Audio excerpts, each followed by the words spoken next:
this over here. While I'm doing a few things left in the background here, anybody want to give a recap from last session?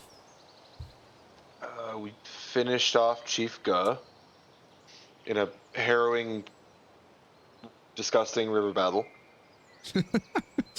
Yes, you did. That's pretty much it. Very big. Well, sorry. You missed one big key moment. Oh, I did. Where we leveled up. Yes. And we ran into this fella. I'm so mad I was muted in saying that. And he offered us to gamble with some loot boxes. You know what? You're His right. name was Big Mike. Big Mike, yes. Thank you for caring enough about Big Mike. Did anybody notice anything with his name? I thought I recognized it. Mm-hmm. I'm just not like entirely sure. Mm-hmm. I know. It's because his initials are BM, and that stands for bad mannering. That's Also one. stands for bowel movement.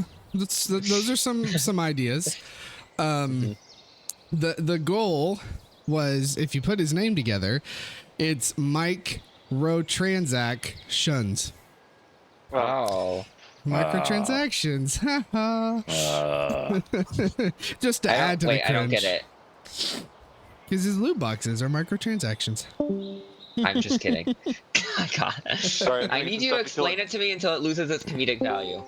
Sorry, I'm trying to get some stuff to kill a spider that crawled around right in front of my face. So. Ooh, oh God, kill it. Burn it all. Literally in the... Don't. Let it Yes. out. Like literally...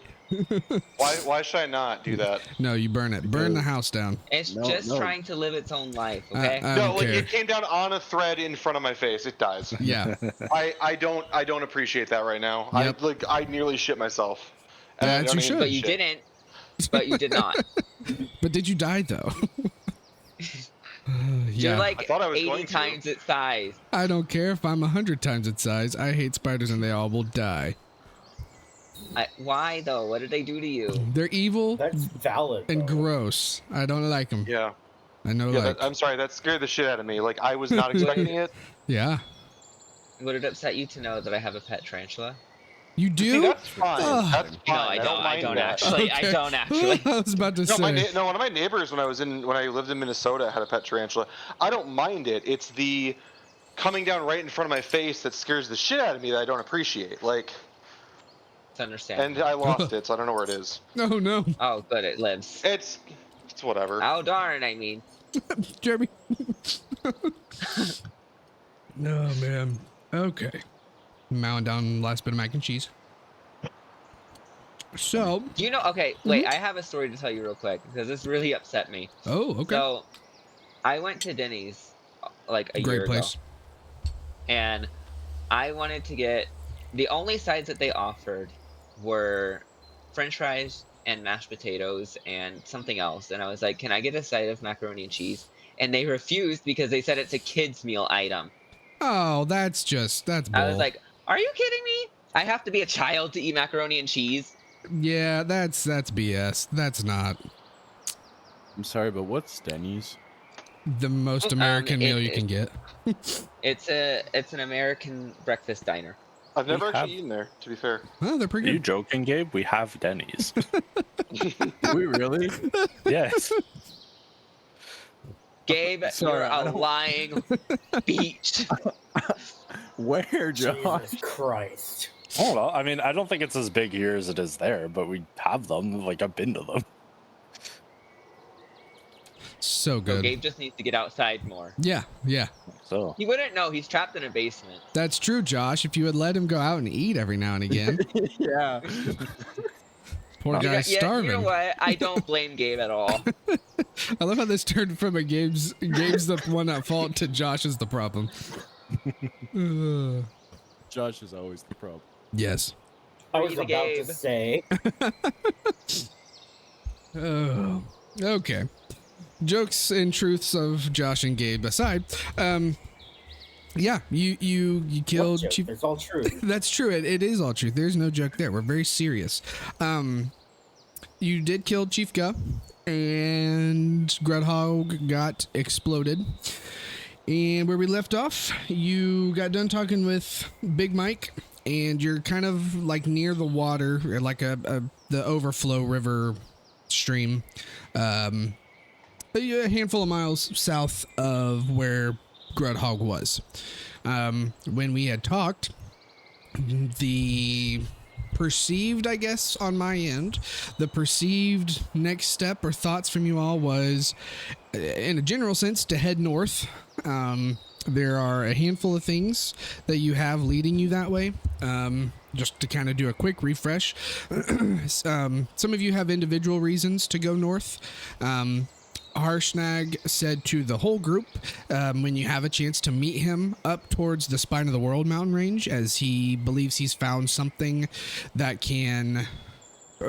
could potentially assist or help understand the giant chaos a little more. And other than that, more like general things you've been told.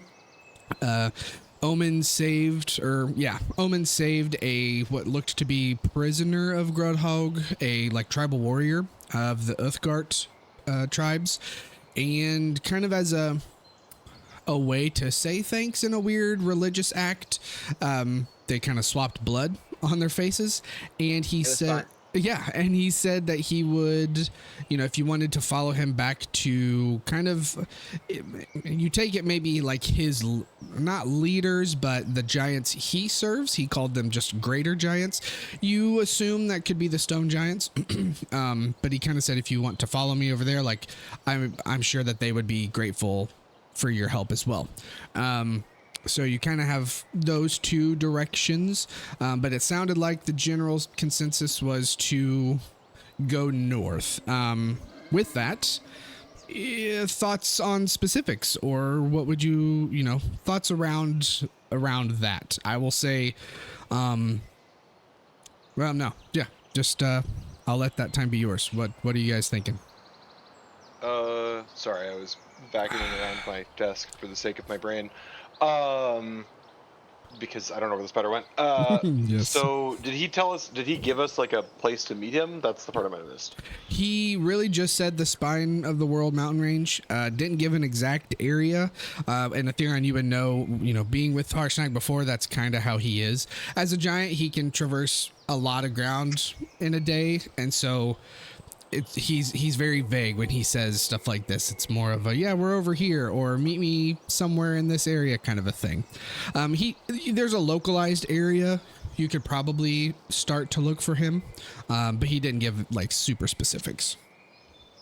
I mean, probably could, at least because we're kind of south here, maybe like teleport to somewhere like Luskin and then begin the journey from there, because I think it's the nearest city we probably have to the Spine of the World. Okay. Yeah, But that just saves us weeks and months of travel north. makes sense. Yep.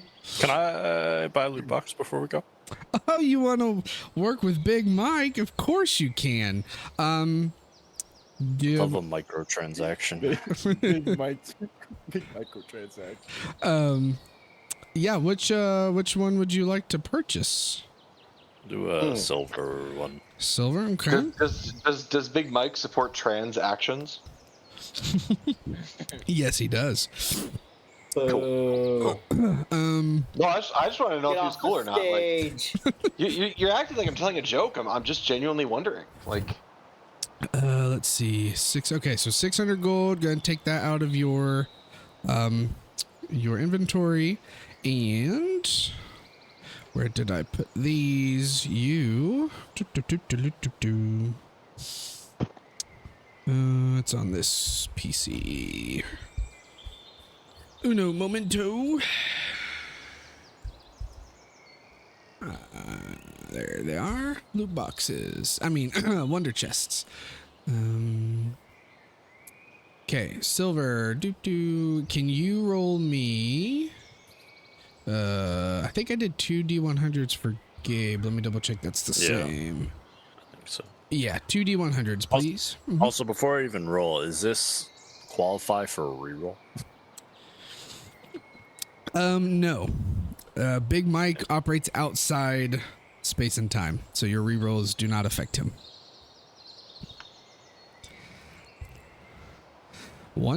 145. Round and round it goes. I didn't get a chance to make the animation yet.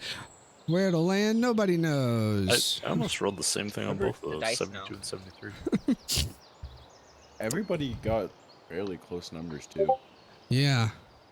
Okay. Well, I really because like it's art. 2D100, it's also like there's an average, Yeah.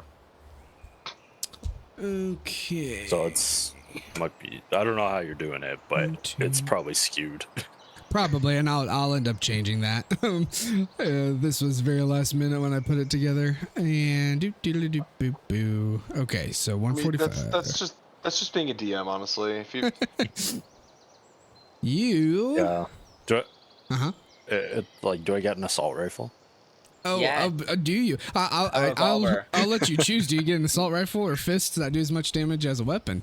That's the question. An assault No, rifle no, that you Give him a shoots rocket fists. launcher. no, I was thinking you said an assault rifle. I figured it was one of those guns that shoots like salt. That you can use to kill bugs and shit. No, I that's the actual should've. thing. Yeah, those are awesome. I almost bought one. You talking about like the bug assaults? Yeah. Yeah, like they're meant to kill bugs. They just fire Mine- salt, so it's like not gonna damage anything. My boss got us one of those when we ordered a bunch of stuff from Uline. They gave us one for free. Oh, cool. Okay. So you're going to that's bring it how to the is. session. Got it. Like, Yes. The DM can shoot us whenever we're being annoying. They hurt. I know. So the DM can shoot us whenever we're being annoying. Yes, of course. So I'm not gonna bring it to session. Gabe knows they hurt because like. So you admit that you admit that you're annoying.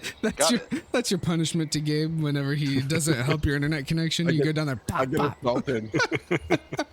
I mean that or bring a Nerf gun. I don't know if you guys saw the clip of the choir teacher or like band teacher who's Oh, like yep. playing and every time someone's off, just bang shoots them. Like I have Nice. seen that. Nice. that or the guy with the ceiling mounted Nerf Vulcan in their classroom. Okay, this goes here. You get, I'm just trying to get it imported from Plutonium. Something. You get he pulls out a little black disc, and it kind of looks a little unfortunate and boring, and then he starts to explain and then shows you how to use it, as you get a portable hole. I will, You get a hole? Look, we all have one of those. you all have Yeah, the old- multiples. I think they call it the old prison pocket. I think. Oh Is the name. my god. Where's You would know your... all about that in Arc Raiders. We're all going to hell. Yep. Wait, are you actually allowed to stash stuff off your ass in Arc Raiders or? Yes. Inventory. Yes. Well, okay. Oh, Listen, there's a I didn't secret know that. pocket, but it's definitely alluding to the fact that it is, in fact, a prison pocket. Oh. There we go. It is in your inventory now, Josh. Portable hole. You found an entire assault rifle. How did you? Ugh. And he shoots his confetti out of his cannon and goes, "Congratulations, you got yourself a hole. I'm not going to tell you what kind." Okay. I have so many plans for Big Mike. I'm excited to work on them and actually implement them. You guys are going to get so annoyed, but I'm No, excited. we're not. Oh, Theron, we should, we should put my bag of holding in there. We can have storage in our storage. It'll be great. If Erebin were here, he said, "You want to try out his hole?" Oh, guys, I can hear Aravid. It's like he's with us. Yeah, I think we should do that. We should put my bag of holding into your portable hole, and then that way we have like tons more storage.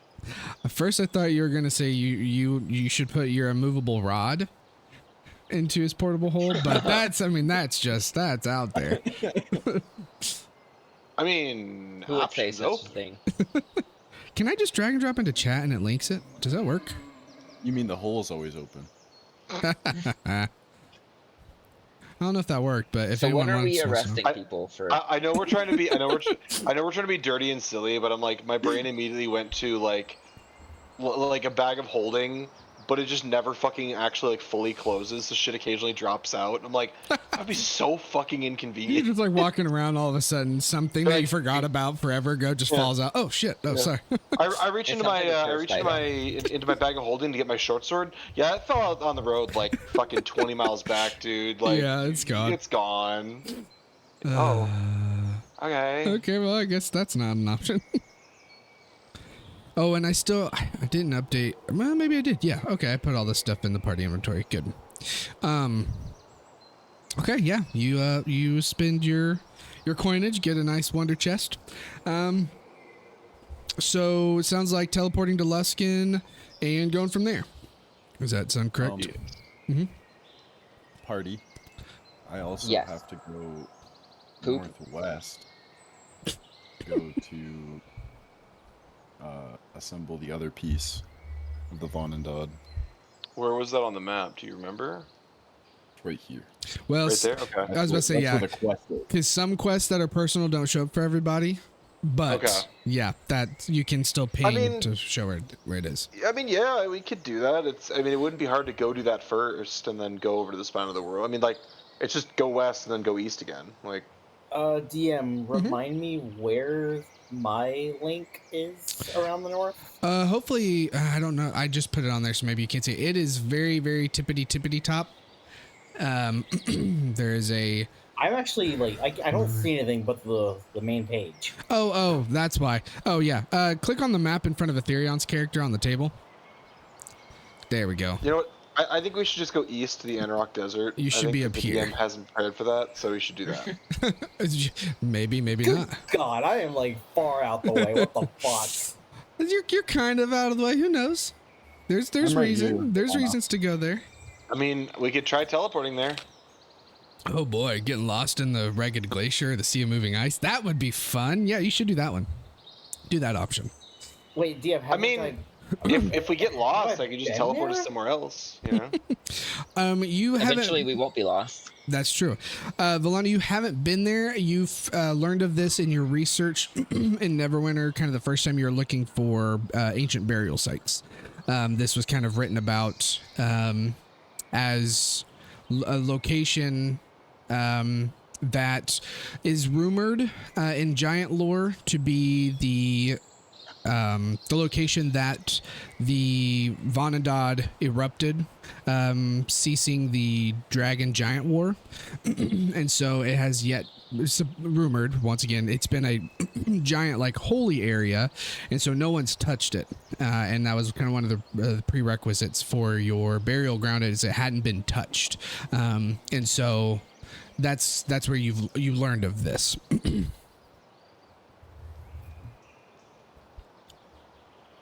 Ah, fucking glorious. Getting cold. Okay.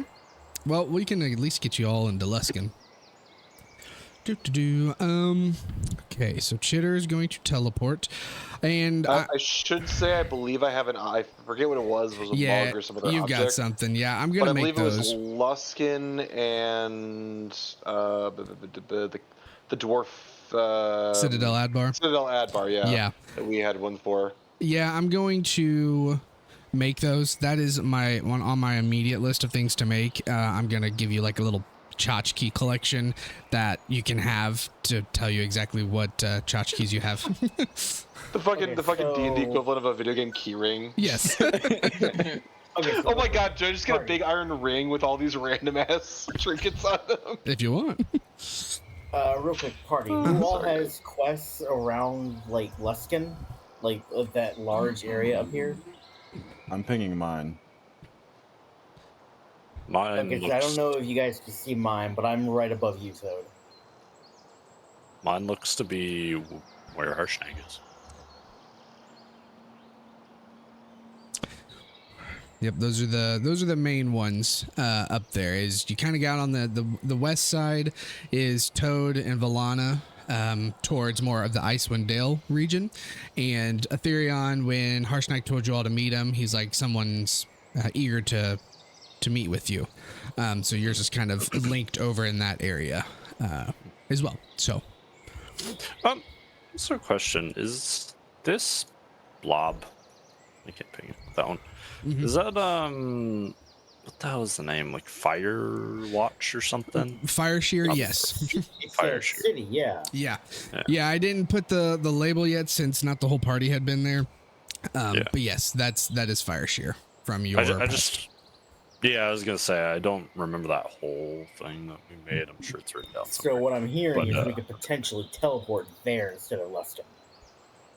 If Ethereon Shidor's thinks in there. he could give a good description enough that Shitter would be confident to get there.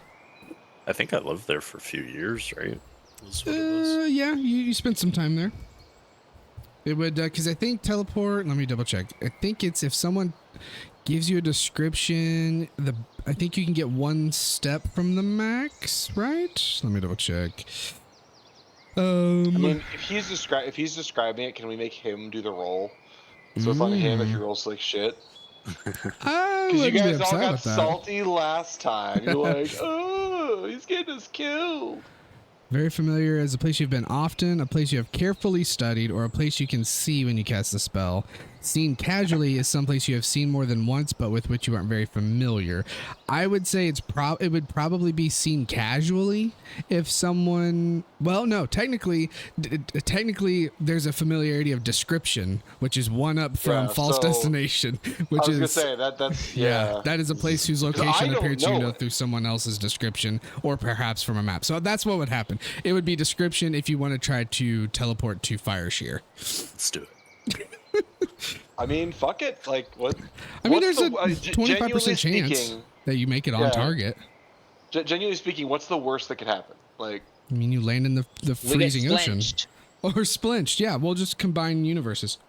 if we get damaged because of mishap, it's 3d10 force damage. I know y'all complained last time. That's nothing at this point for us. It's like, oh no, I have a small wound on my fingy. Like, Oh, now you're just tempting fate. Next up on my to-do list, how to mess with teleport more. I'm just saying that, like, if we need to go somewhere, I mean, fucking, if we don't know it at all, then teleport is gonna be fucked. So like, Yeah. Yeah. I'm just saying that it's not as bad. It's not the end of the world, because before, when that first happened, you guys were so like adamant against using teleport at all, and I'm like, but we still have a good chance it does work. But Like, did you come on. die though? You didn't die. Listen, that was Erevan. Omen doesn't care. Omen's up for Omen kind of has like some what's it called, masochist or Yeah. sadie masochist, whatever the combination is. Yeah. Yeah, kind of tendencies there. Actually, DM, real quick. Am I able, because I'm gonna assume at some point we got the long rest. It I think we it'd be before got the benefits when we Yeah. leveled up. you got the benefits from leveling up, or if you drank your milk or ate your milk and cookies and everything, or hot chocolate and cookies. The last time you long rested would have been before Grudhaug, because it's been an hour, I think. Okay, but we did like get the refresh from leveling up. Yeah, that should have given you in essence a long rest without transitioning a day. Okay, because I'm now wondering of something. One moment, I need to find it. Words every DM dreads to hear. Yeah, immediately my gut says, what did I forget? What did I not look at? What loophole is getting ready to be ripped open? Give Alana a gun, you fool. Oh no, I did it again. Her She's got the rapier is gap. doubles of the gun. Yeah. Some BS where she can do both. She can shoot and she can punch. And magic. No, it's even Okay, worse. wait, you so didn't if give we her a gun. You use- gave her a gun with a bayonet. Okay, so question. Yeah. If the teleport spell is used, what... I need to hear the description of the spell real quick. Description from like, are you looking at a damage perspective or like a As range? if I am looking at the spell in the book. You know what? If, I bet I could just if do we can this. get that posted real quick. Let me see if I do this. Can you open that in chat? Does that work? I wish that they made linking things in chat a lot easier. Yeah. Because it looks like it Okay, works, yeah. but okay. Yes, it worked. Awesome. Okay. And I would say, Chitty, you'd be able to Okay, describe it like this to everybody. target an object, must be able to fit it entirely instead of a 10-foot cube. I'd love to know if anyone ever uses teleport for an object. That feels like a waste of a very high level spell to just move an object. Not I if mean, you don't the- care the- about how many the spells fu- you use. The fun one is not teleport, but plane shift, because you can use it on enemies, and it's literally Oh yeah. unless they also have plane shift, it is the the penultimate, save or suck spell. Because like you failed to save. Bye. Yeah, you're on the elemental plane of fire now. You're not in the plane. Like Real quick, Yeah. if you cast that spell for the teleport, are you using a spell slot? yes, Okay, because I have an idea. Ooh.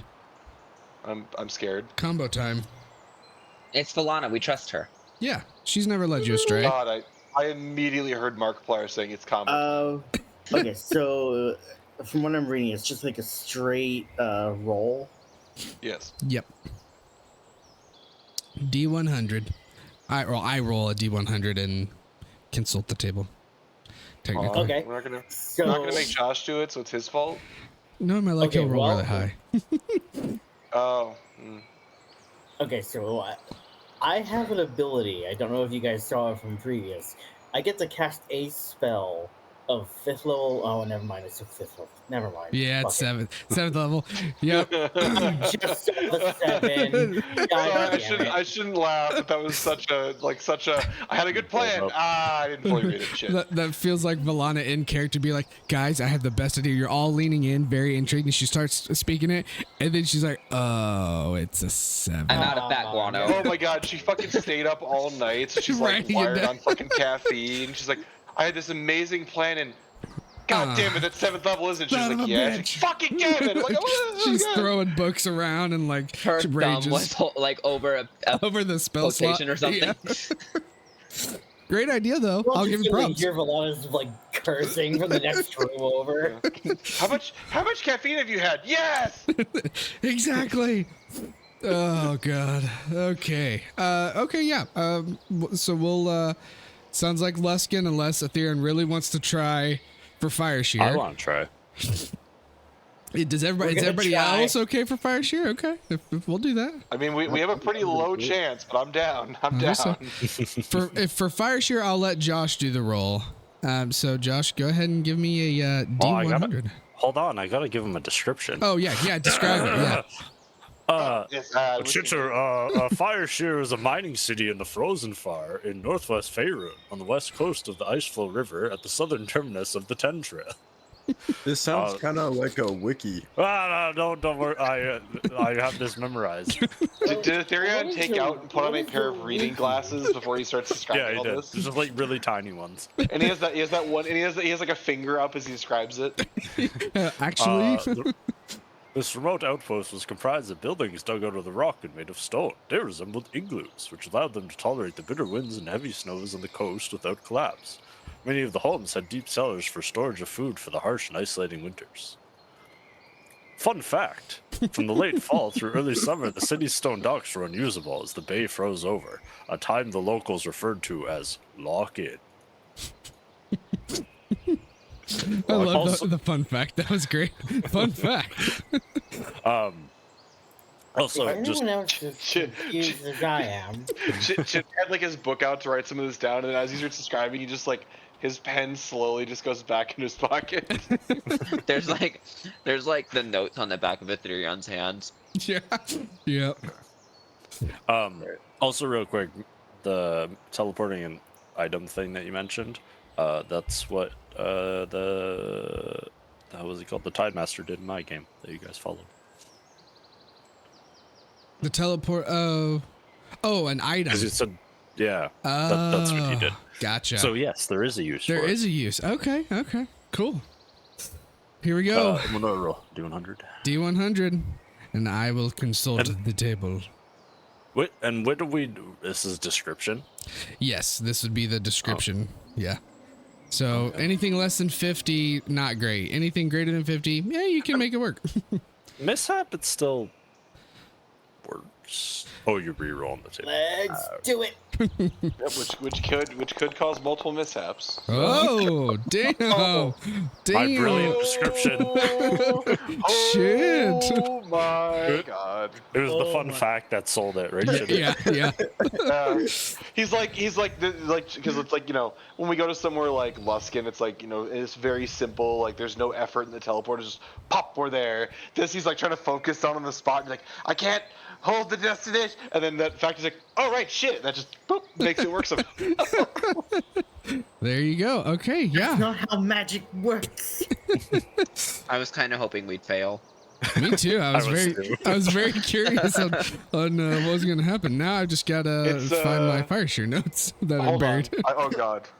I just hold on. Sorry, I had the exact GIF I'm thinking of right now. God damn it! I don't know if I could find. I don't know if I can find it now. It's the. Oh, there we go. Found exactly what I need. This one where we're just being hurtled through a mishap, and he's like, "Oh wait, there's the thing." Gets us there. I imagine as we like pop there, Therion just like very proudly takes off his tiny little glasses, puts them in a case, and like stands triumphantly. Yeah. Okay, that couldn't have worked better. That You actually sound worked. disappointed, Mr. DM. No, everything's fine. Everything's fine. As I grab this, He wipes his tears away. yes. He just I can hear him like moving pages Yeah, around like, flick, throwing these away and going back to the annals to find the don't note. need these. All this time out the window. Throws away the entire one shot of us getting teleported elsewhere that he had planned, and he just. Yeah. Okay, this will work. We can do this. No, I'm sure those are still planned. It's just when it happens. No, I just gotta change when they happen. Yeah. Okay. I don't have any crazy images, which is fine because it's pretty easy to describe. I do have a basic map image, and probably, let's give me the best way to do this. There's a whole system I was gonna do for this. For now, I'm just gonna make it a picture. Where do I save these maps? Fun of your players being able to rapidly travel across the world to places you hadn't planned on. Yeah, and you know what's funny? This whole week, I was like, okay, I'm in a good spot for prep. Let's spend some time to get, you know, all the other northern places they could go, right? Like, there's only a few more named locations. Did I get to those? No. Was Fire Shear like the first one on that list to start with? Yes. So I could have had something put together, but here we go. So, what if I just do scene? Oh, let's do it this way.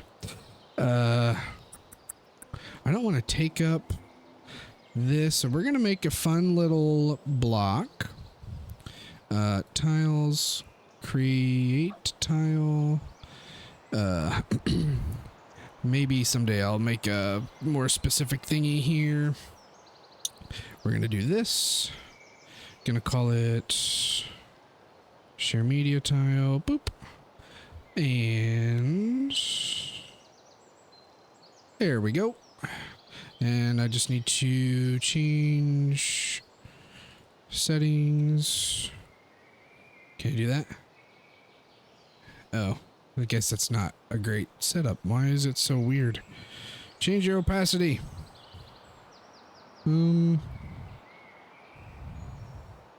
Oh, duh. I don't need to do it this way. Hold on. 1 second. Let's just drag and drop it as a tile instead of doing the stupid image. Okay. So, load. There we go. Drag, drop. And boop, boop, boop, boop, boop. For now, it's going to live here. You, as I need to pull up my description, as you teleport, there we go. And one last thing, it is doing this, maybe? Hello? Yes, hello. I've set my weather, do my weather. Oh, that's why. There we go. my brain immediately went to what I say whenever I answer the phone in my classroom, and I was like, nope, we're not there right now. Okay, so when you teleport, shoot, sorry, one more thing. Hold on. You are not in a daytime forest. What time of year is it? It is Kythorn, right? No, Flame Rule. Yeah, Flame Rule. So you're kind of like in, I think it's like in the middle of summer, towards the end of summer. But being in the frigid north, it kind of is always winter up here. So, Did I change that? so lock-in just ended. Oh, good. Oh, good. Yes, yes. Actually usable again. Are we planning on taking a boat? I don't know. You never know. You got a folding boat. One of you did. I don't remember who. I think it was Toad. So, oh, Jeremy. It was me. Yeah. How dare you? We still gotta try putting my tower on that boat so we can just have a fucking mobile fortress. Like, Big Mike doesn't remember names. He's not. He doesn't have a Rolodex. Toad, what did you get again? I got the chime of opening. Ah, yes. This blizzard loop sucks. Can I do a snow loop that's better sounding? If I hand you a jar of mayonnaise, can you open it? I can open it. Oh hell yeah! But I why hate mayonnaise. well, it is a very important instrument in our party, so. It is. Oh my god. What about horseradish? That one's less important, but it's still a good instrument to have. I appreciate that we got that one. Oh my god, is this a question that Toad asks Chitter while they're on the road? Because he doesn't know music that well. I think it should be. There we What go. is music? Is this an instrument? Holds up as the what is it? Alchemy jar. Yeah. Does he produce mayo with that? Like, is this an instrument? No, that's a alchemy jug full of. He like takes a sip. Mayonnaise? No, not an instrument. Okay. Finally got all that set together. As you come out of the teleport, when it was once nice and, fairly moderate climate, especially you were getting pretty much closer to central Faerun, where, in this time of the year, it would be, a good summer weather. Now is pretty cold and frigid to a point where you can tell this place probably rarely ever sees the snow melt. As you look around, it's a large sprawled out town. There are living quarters close together, but the overall area that has been like flattened for this town, we'll call it, it's not really a city necessarily, is fairly large in physical size. And more specifically what you see, Are we in Narnia? ooh, talk about a cool like universe transfer. That would, like, you could pull that out at any time. Anytime they go through a door, you could just be like, and you're in a completely different world. You're Narnia. There you Can go. I be a cleric of Can I be a cleric of Aslan, please? Okay, now I have some pretty Who are crazy that? homebrew ideas. I'm gonna have to He is literally Jesus. So Okay, so does this he is make not an But allegorical Jesus. He is automatically literally ice queen? Jesus. If you read the last book in the series, Aslan is quite Yeah. literally actually Jesus. I mean, it makes sense because Lewis Clark. What's his name? Lewis Clark, C.S. Lewis. That was, yeah, that was like the immediate thing that popped in my head. I was like, no, he was an explorer. Oh my gosh, that's funny. So- Yeah, Lewis. You're attending my class tomorrow. Come to school. Let's go. Cool. To learn. So being one of the only people that actually casts magic, will that make Volana the Ice Queen? Yeah, I mean, I'm not and it makes sense opposed. because she does have ice magic. Yeah, Cool. She's gonna give us all Turkish delight. there we go. Where did I? Oh, here it is. Okay. BRB, which- betray the whole which- party. Which I've Ethereum heard, is which I've Peter. heard are not that good, but also like they were kids in Britain, like they didn't have good taste. It's so Especially mean. What do you have war-torn against Britain. Brits? Yeah. No, I remember reading something where someone's like, Turkish delights aren't that good. Like him They're not. sharing his friends, and it's like they're in war-torn Britain during I think it was World War II. Like Yeah. In the that- 40s. it's not like they had much else at the time. Okay. As you look around this settlement, like I said, it seems to be constant snow that covers, and you can tell the paths. There's no like actual structure to roads or paths in this settlement. It's more of just walkways that have been used so much that they've become permanent on the snow still.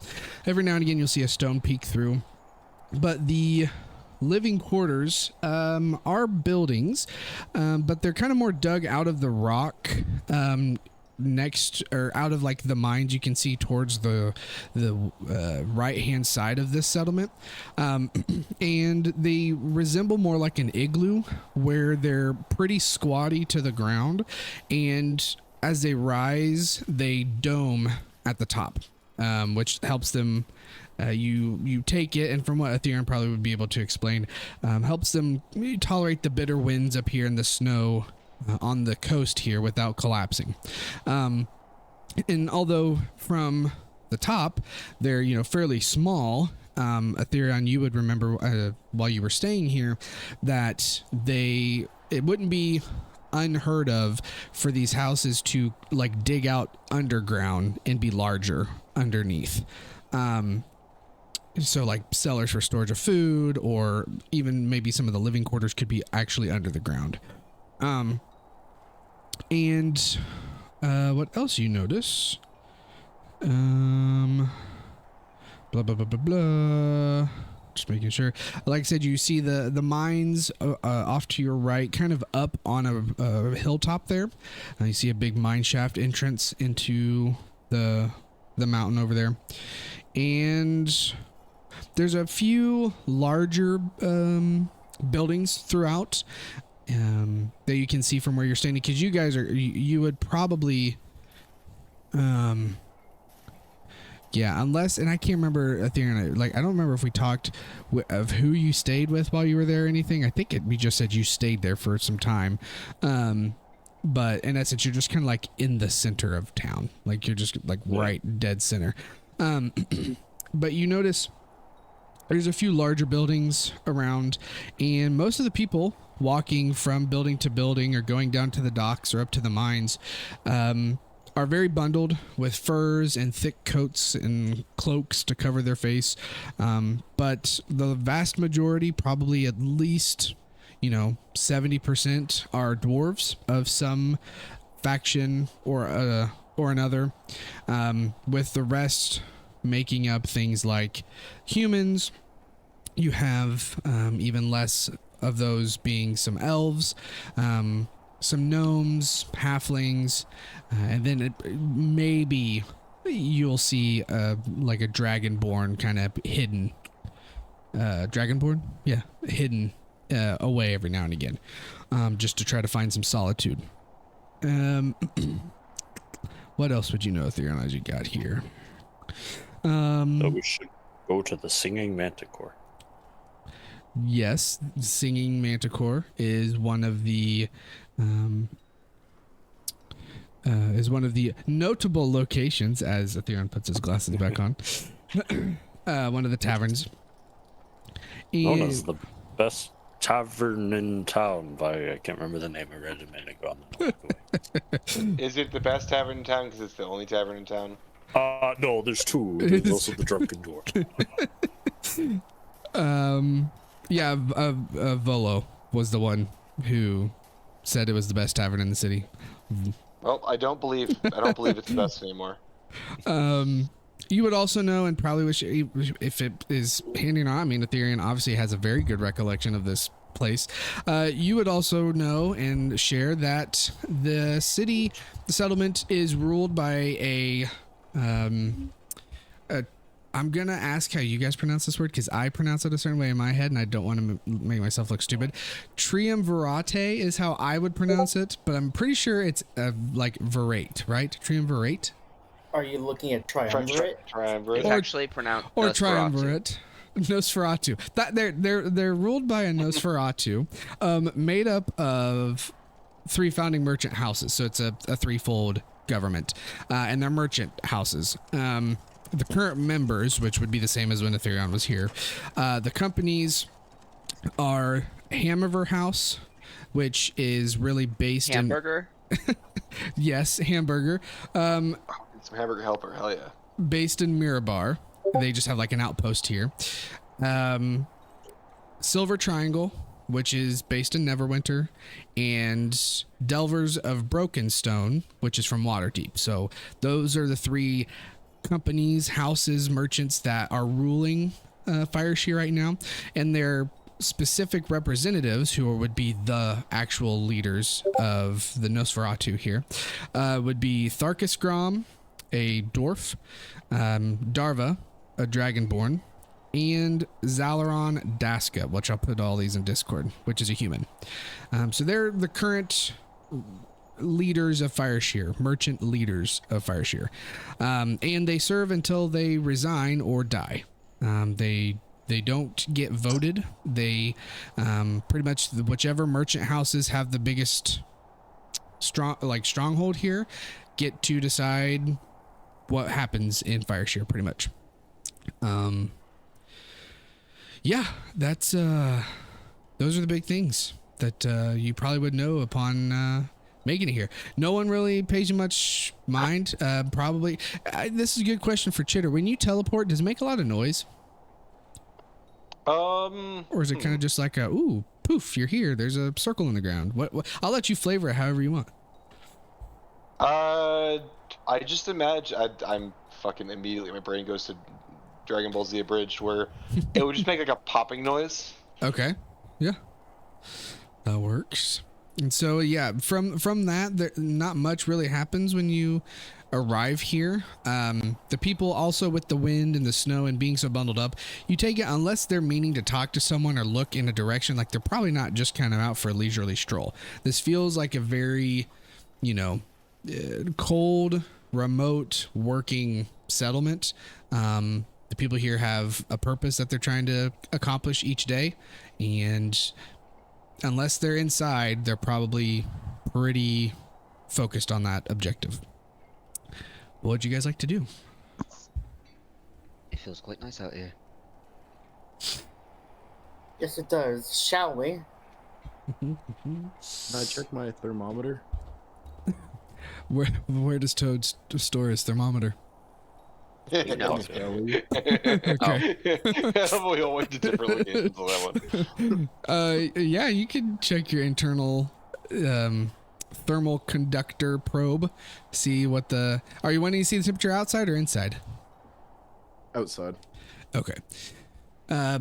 You open up your little thermometer chamber. And ignore the calendar up top with weather because that is not correct. It is much colder than that. I just have not done a whole lot with... oh, there it is. That's how I do it. It is a nice, balmy 15 degrees Fahrenheit out. Wind chills in the -3. Celsius is learn how to read Fahrenheit. I don't know. What's Celsius? Celsius is... 15 F2 Celsius. -9.4. Omen, can we get the that's not 5-day even forecast, please? Oh, there is an actual forecast method. I need to see if I can send that to just Omen. I bet there's a way I can do that. Wait, hold on. Omen doesn't know weather. Okay, then I'll send it to Jeremy.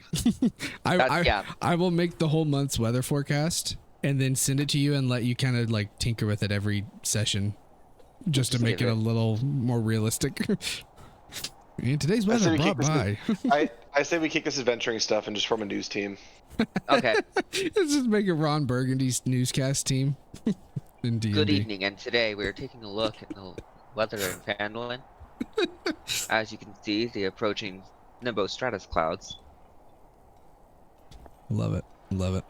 We have a warm front coming in because there's 40 dragons that are burning down villages, and that's affecting the weather. So don't go outside.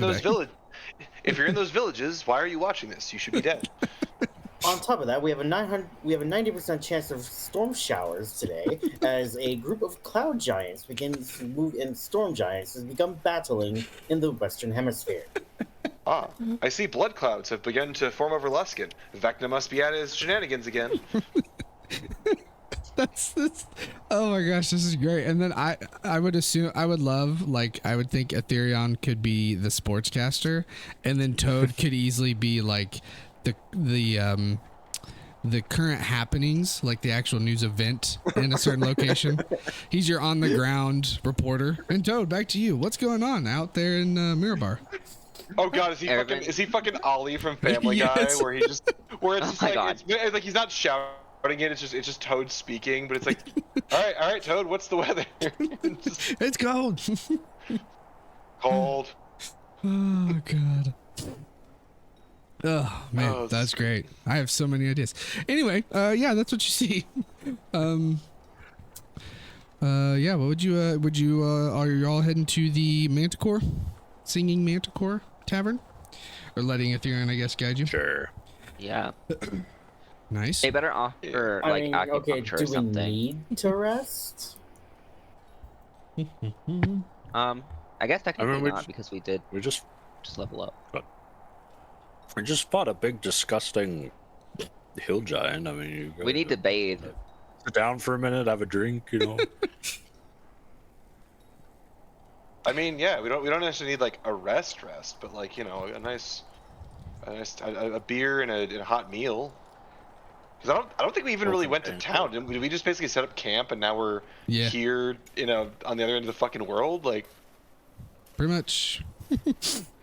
I cast prestidigitation on myself to clean up. Milana's like, Okay, I don't I- want to do this. I know that's like, you know, acceptable in some parts of the world, but like, and I get it, magic's cool, but like, a bath sounds really good. I mean, What a cold plunge. That says the metal character. why are we here?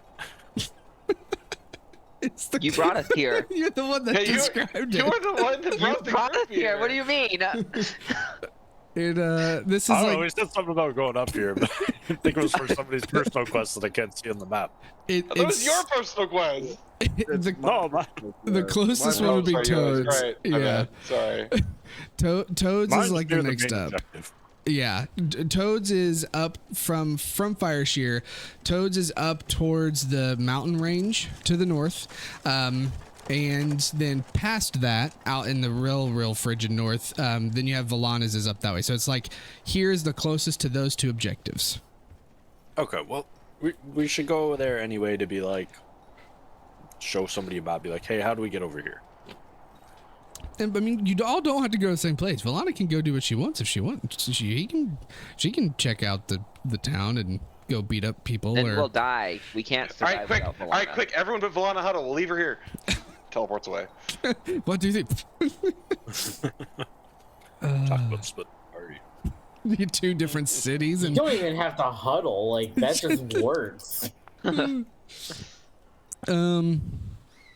Okay, for those of you who are going to the Singing Manticore, you, Theron, you're able to take them all over to this tavern, a place that you frequented in your time in Fireshear. It's on one of their main streets, called Makepeace Street, which it's not labeled on the map, but you're talking, it's, you know, like kind of at this little point here, towards kind of north of center of town, and the outside, it really kind of just looks like one of those igloo houses.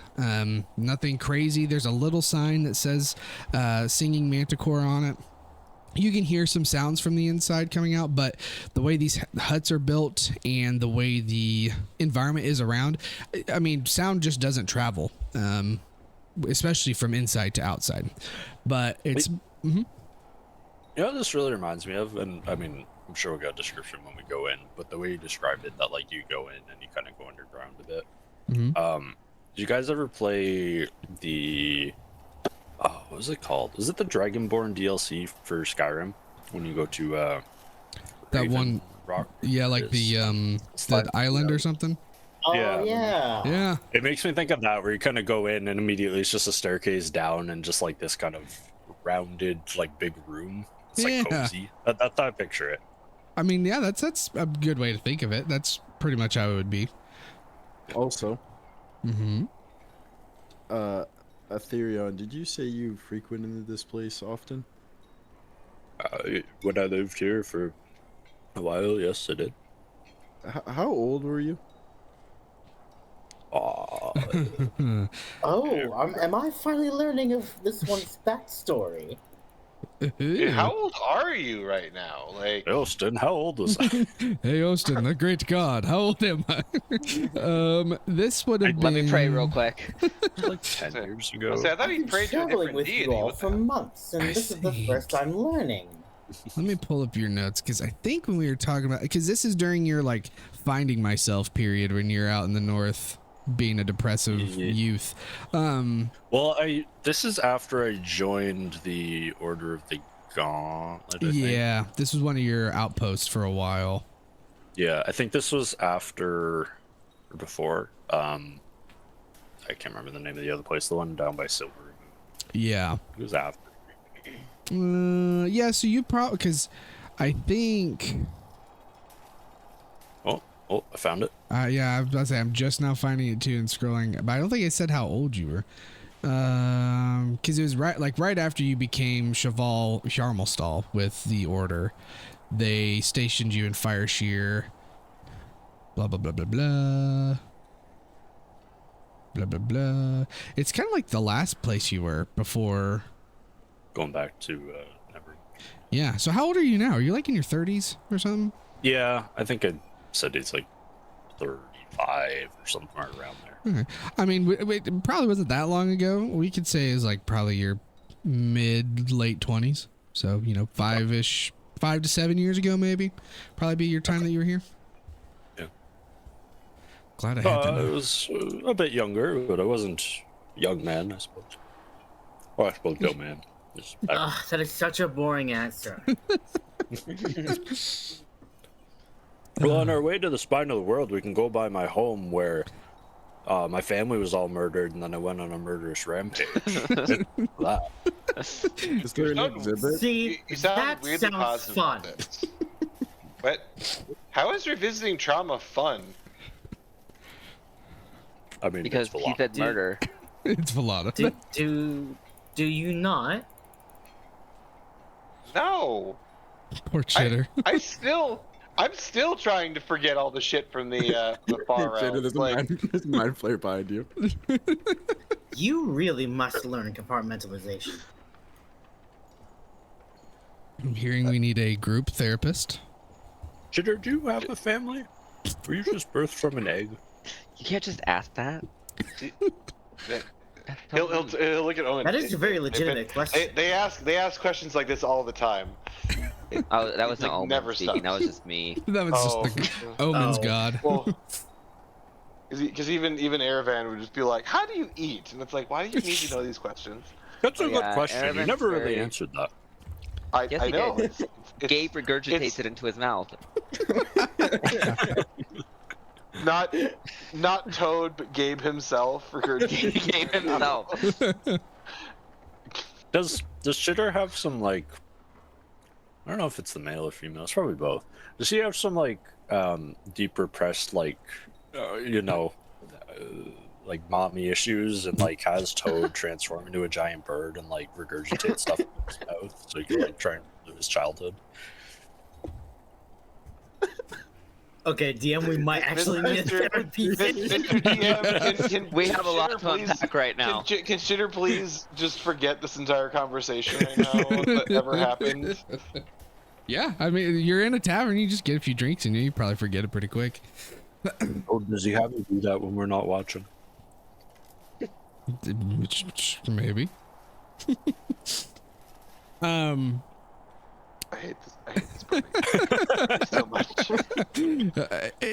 You as you get inside the tavern, like you said, Josh, it's pretty much, you go into the door, there's like a little mud room area where people, if they have coats that they want to leave here, they can hang them up and stuff. It's very small and cramped, but it does immediately take out any like cold wind. These are sealed very well. Dimly lit to be kind of nice and moody, but also not to use too much of their resources. And you go straight downstairs. And as soon as you go inside too, you hear kind of a more lively atmosphere. Nothing too crazy, not like the taverns in Silvery Moon or in Neverwinter, because this, is like a good old boys working settlement. And people that come here are probably very tired from the day. It's also in the middle of the day, so like probably most people are working still. But do I have any? I don't have any tavern ambience. I gotta fix that. What's this sound like? Oh my gosh, this is like actual music. It's better than nothing.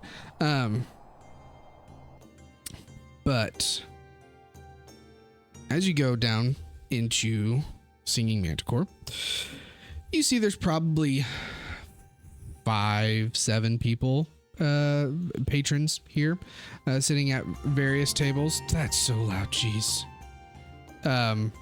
And there's one little counter where one of the barmaids is at cleaning a glass. And a very stout dwarven woman with red hair, she sees you walk down.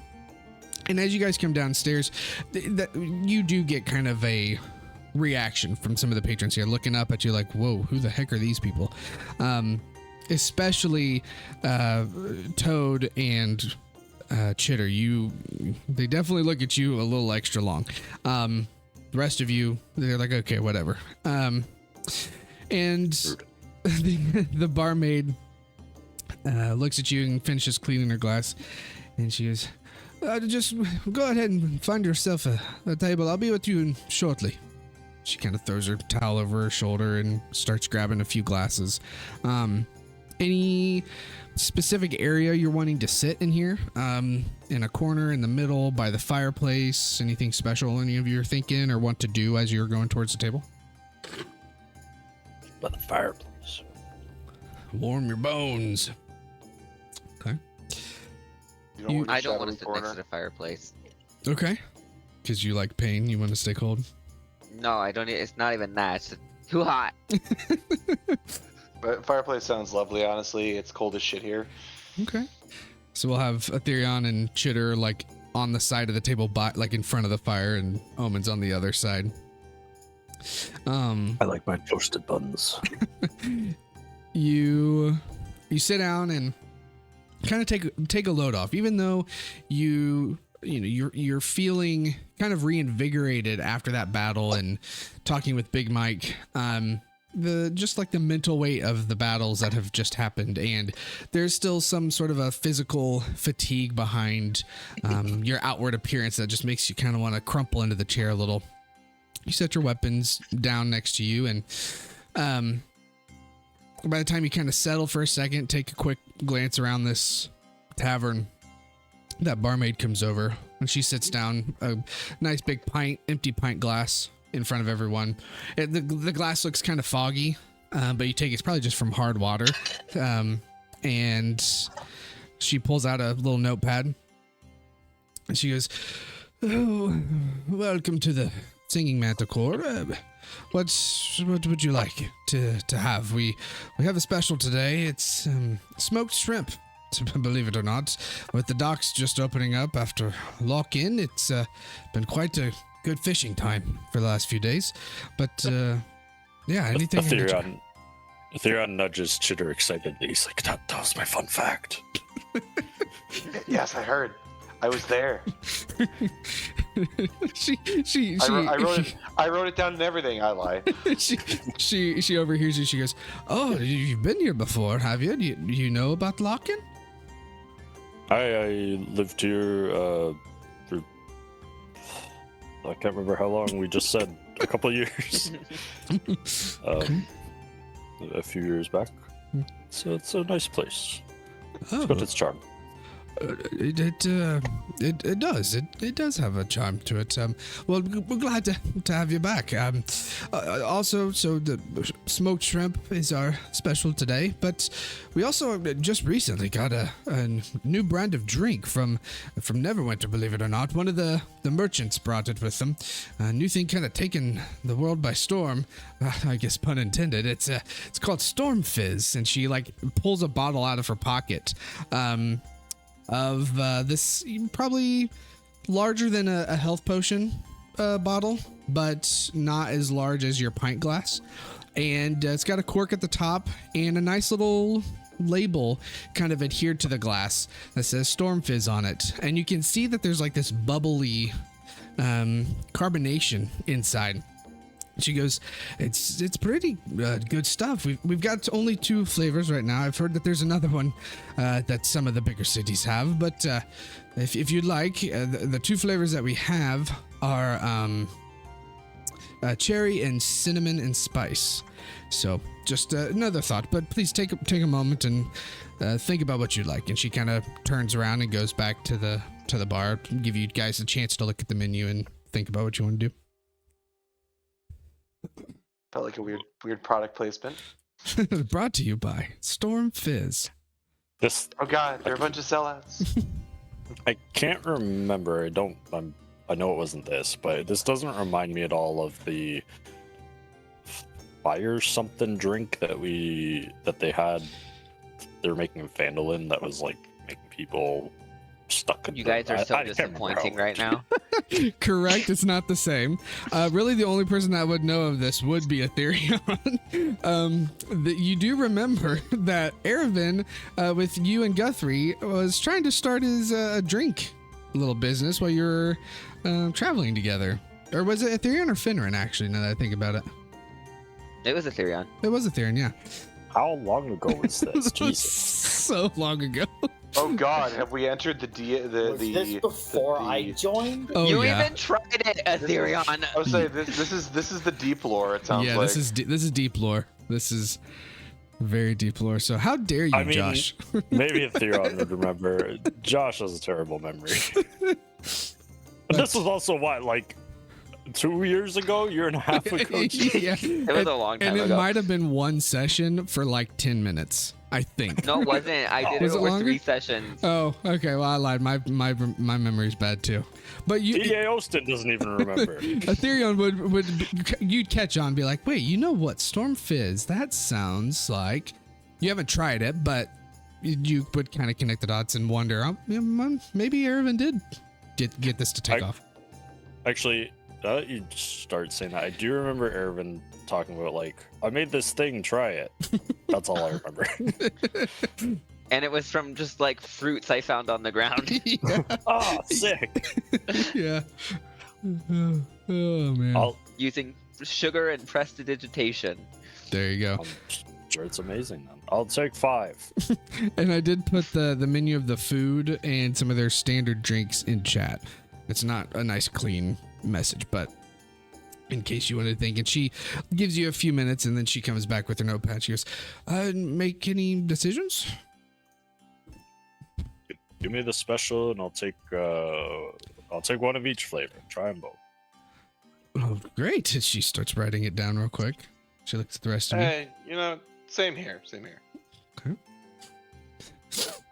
She looks at... Nothing from you, love.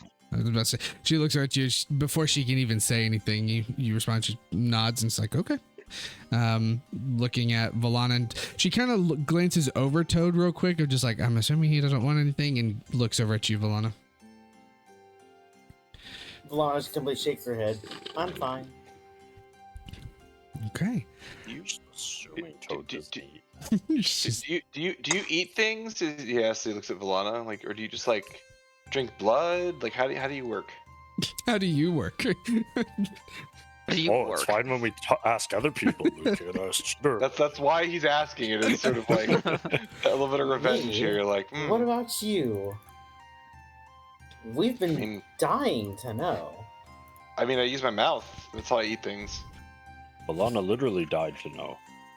I don't. That's her purpose for becoming a vampire. Just to know. Just so she can know. Valana, you will meet a Kinku in your other life. You must find out how he eats. You must die for this information.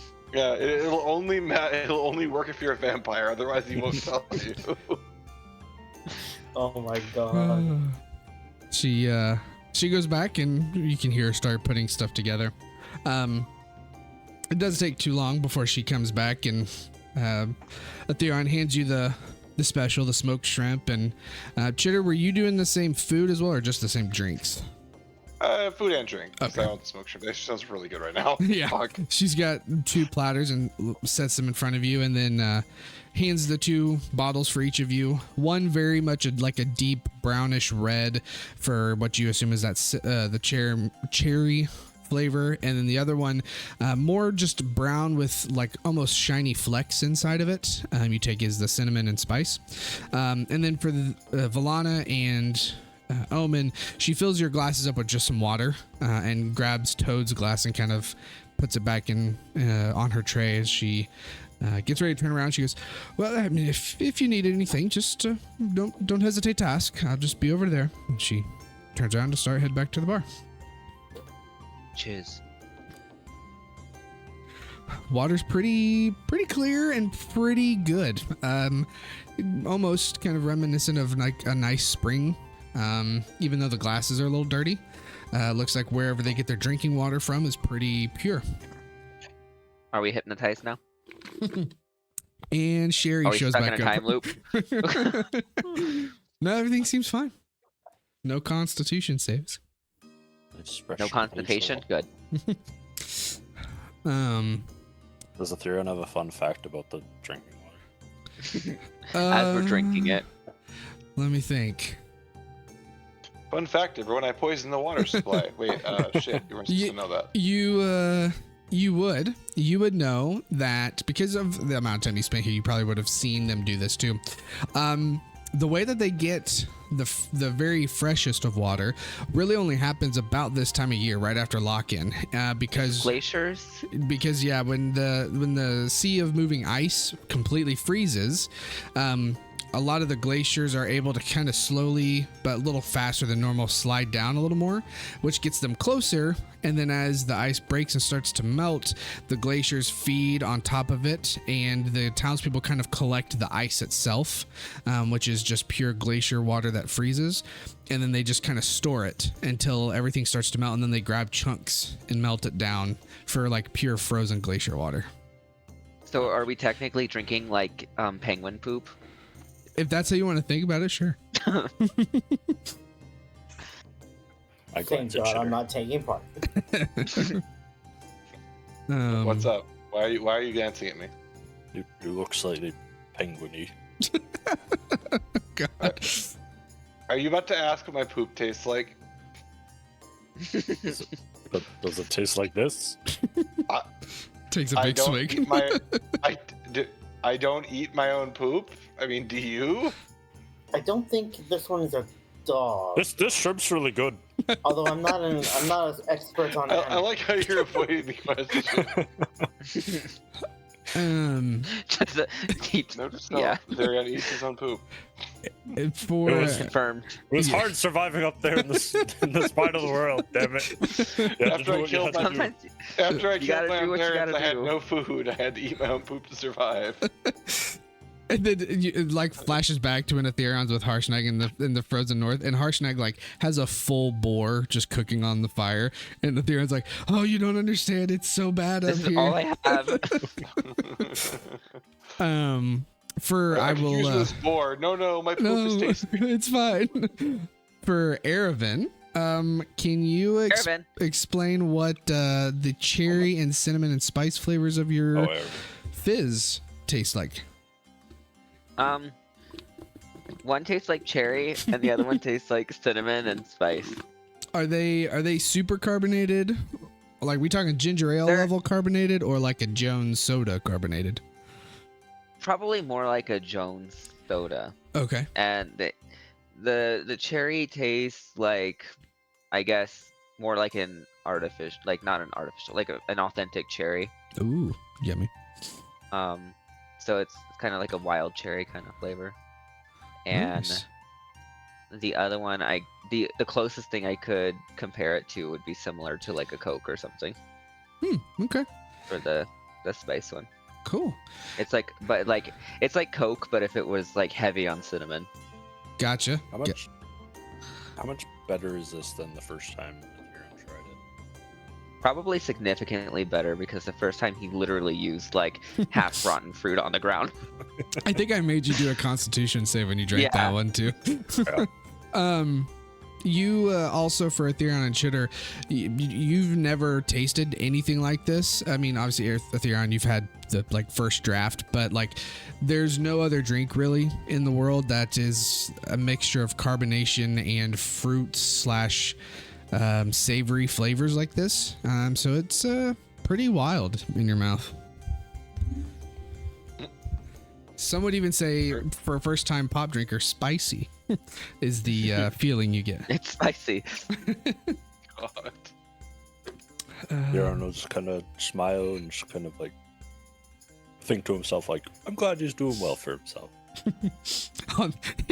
You turn the glass around and see on the back it says, "Have you seen this man?" It's Aravin's face plastered on it. I posted my own wanted flyer. I mean, that is something Irvin would do. My Yeah. first thought was not that he posted it, but that he like made a picture for himself to be included should he be kidnapped. So his staff Just can it's already put there. out- Yeah. Oh, that's great. In case I disappear, put this on the bottles and start shipping it out. And yeah. That is also something Irvin would do. Mhm. Was it? I have like a big long, like in very tiny text, like excerpt about Ervin and like his story, like the CEO of whatever insert company name founded the soda company in And is it truthful or is it a lie? 1491. He was a young man orphaned from birth. The first 60 sessions of the campaign just written out in text form. He wasn't orphan. He was. I can't remember. You've had too many characters, Jeremy. He was given up. I was given up, but I still had my parents. One of them at Yeah. least. The other one died. The mother died because of the hag Yeah. in my arm. Now we get to the trauma. The Brewer Irvin was never loved by his parents. They didn't even show up to his own birth. It's okay. Listen. Me and my mom got tortured together by a hag. Aw. Aw. Yeah, It was family commiserating. bonding. Yeah. It's like how the company that makes tasers apparently encourages people to do it with their like family members. It's like a bonding exercise. You can hold Tase hands your if you family. want. They usually do, yeah. That's great. Oh, but yeah, some time passes. You have a great meal, drink these fizzy drinks that taste amazing, and just the patrons kind of come and go a little bit. Anything else you all would like to do here, or things you want to ask or talk about, or anything as you pass the time, relaxing and warming your bones? What is the place Toad has to go have a name? Yes, Toad would know that it's, and I guess Chitter actually probably knows this too. Thwip is, so he's trying to go meet with Thwip, which I guess Toad, if you didn't want to tell the players this, you in essence you didn't tell him, but I figured you would. Thwip, which was his creator, or the him that he knows, lives in a place called Hundlestone. And when he explained it to Toad, he kind of put it on a map for him, and it's just it shows it right at the like mountain range there. And Chitter would know the like general of this just because Chitter, you know Thwip from your reasons. I guess either maybe just ask the server, how do we get there, or is there an easy way to get there? How do we get there? Mhm. If not, who do we talk to? That kind of thing. Yeah. So she comes back. Okay. And I think, do I have? Hundlestone. I don't think there's a specific. No, okay. So there is a kind of a rough or outdated maybe map of the north in this tavern, kind of posted as more like artwork, but also you can tell has been used for people to gather and talk about routes or something. But it's just of the north. Pretty much this as far south as it goes is Luskin, and then everything north from there. And when you mention Hundlestone, she doesn't really bat an eye at it, and she just goes, yeah, the Hundlestone's, but it's a little bit north from here. It's just follow the tin trails the way you probably came back north, and once you get to the mountains, you'll see it. It's your last stop pretty much before the frigid north, up by Brinshander and Icewind Dale and all of that up there. I would definitely say when you get there, if you can, probably stock up on warm clothes. You look like you can handle yourself. And she looks at you all. She goes, but I don't know that you're prepared for the actual frigid north. It's cold up here, but you're going where it never melts ever. It's bitter up there. She mentions too, because I didn't put in freaking. I meant to put on the world map in here. I meant to put like equivalent time to travel. I have correct scaling, but I believe it will take you roughly to travel there. Sorry, gotta open up my Faerun interactive map by aidedd.org. And you will take Fire Shear to Hundlestone. Take you about 2-ish days of foot travel. Stop doing that. To get up there. But yeah, she marks it on your maps, so you can kind of tell where it is. Yeah, so it seems like it's a pretty simple path, and it's like the only way to get to Icewind Dale, the region north, is to follow the tin trail. It's like the only road that connects through the mountains there. So, most people know of that, and that's probably why she didn't think anything of it. So. It's easy enough. What time of day is it? It's almost 2:00. Like midday. Yeah. Midday or like AM? Midday. Oh. Actually, maybe there almost 3:00, because you probably were here for an hour just chilling. Okay. Yeah. I guess I'll say that should we just like have a nap? Well, not. Should we just stay the night here and then head out in the morning? I'm down for that. I suppose. Well, I mean, we could just cover ground and then use the fortress. I mean, look, I love the Mudslick Tower as much as the next guy. It's great. But, like, we could sleep in a tavern tonight, Like, get a proper rest on an actual bed. Now that I think of it, a bed wouldn't be too bad. Don't we have beds in the Mudslick Tower? I don't think it's furnished. You I have to double check, but I'm pretty sure it's not furnished. I think the assumption has just been you've been on your bed rolls, probably like on planks in there. We double check. I mean, Toad, I know you don't care. You just kind of sit in the corner and your light turns off, but Your light turns off. Okay. To rent a room, it's pretty cheap, so it's like not even worth making you spend money. And you will have to share. She kind of gives you keys for 2 rooms, but luckily the beds are large enough, and there's kind of like makeshift couch furniture as well, to where 2 people can definitely sleep comfortably. She kind of looks, because there's 5 of you, she looks at Toad, she goes, I'm sorry I don't have a 3-person room. Hopefully you're okay on the floor. is there a Just like closet? transform into sentry mode right in front of her. She's, oh yeah, you'll be fine. Just turns into a cat. Is there a closet in the room? Yeah, there's a small little cupboard you could use. And Toad, you want a bender closet you could just sit in? That's my house. She Okay, it's you just can- it's just the entry room, so nobody realizes there's an entire bedroom behind it. and that's how you guys only get to have- Narnia. I only Yeah, have but it's one thing I want to Narnia. do before bed. Okay. Oh, I have an idea of what Valana wants to do. What do you want to do? Don't say it. I need to make your Don't I already know macro. it too. Yeah, Don't do it. You want Don't to draw do a it. card? I want to draw 5 cards. Oh my gosh, 5 cards. Okay, we can do that. For everybody else, as I pull Valana's cards, be thinking of if there's anything you want to do for the night, or who's going to be in what room, who wants to share rooms.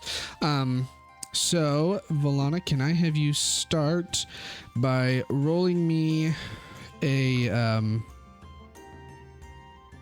give me a D100, please. This will be your first card. Mm-hmm. Can I use my tracking ability to see if Dabrick is still in the same spot? Yes, you can. Okay, so What's funny is they made me roll a d21 and it still got roughly the same Oh, it did auto roll D21. equivalent. Huh. Yeah, that is weird. Kind of forgot it was automated. Where's your Deck of Wonder? There we go. Okay, so 18/98, whichever would have, I would have said they're the same thing. That is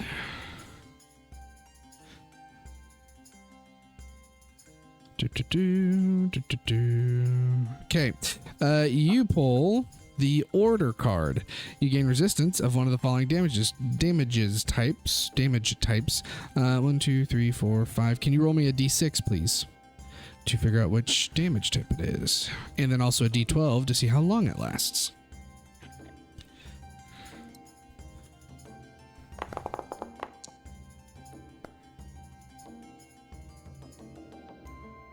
Okay, so you're So it's 6 and then 11. Okay. 6, give me a reroll on the d6. Your 11 is 11 days. So this resistance will last for 11 days. 2 is necrotic. Ooh. So you can add that to your resistances, or I can too. And then go ahead and give me another D100 when you want. While you're rolling that, Omen, you kind of focus yourself and try to picture when you're tracking Davrick. I think when we did this last time, you have, I think, a necklace, a locket or something, right? From him? Yeah, I have a pendant. Pendant, yeah. What of him are you thinking of? Like you have an item which helps to be your focus.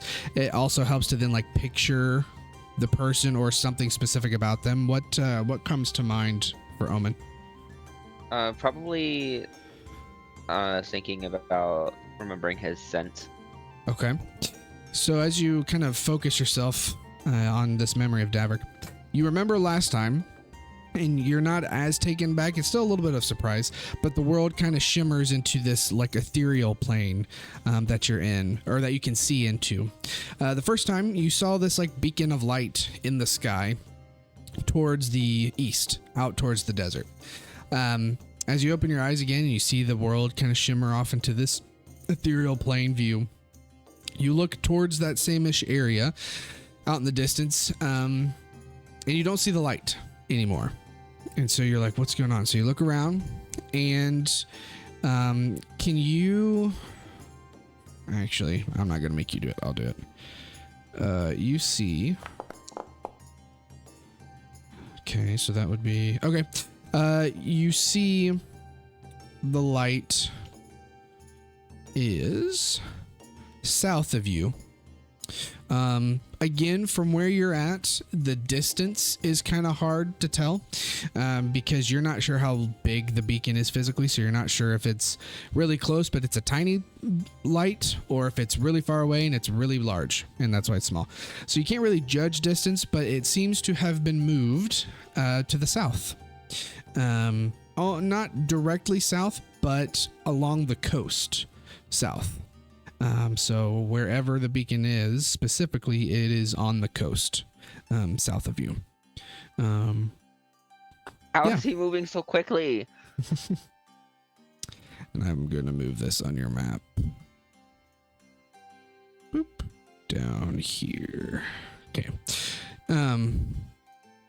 So for Valana with a 60. So you pull that card, disappears, goes back in the deck.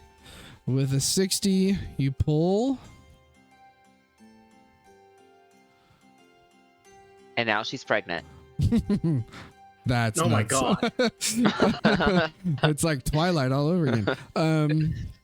Justice. You momentarily gain the ability to balance the scales of fate.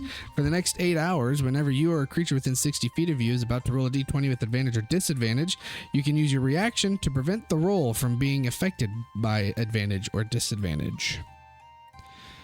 Which tells us we're about to take a long rest. Yeah. And that disappears, goes back into the deck. Go ahead and give me another D100 for your third card. Chitter, Toad, Ethereon, anything specific you all would like to do for the evening / night? You said we're sharing rooms? Who am I sharing with? It's kind of up to you guys. Who's willing to live to room with Chitter for the night? Or Don't fucking with it. who is Chitter willing to room with?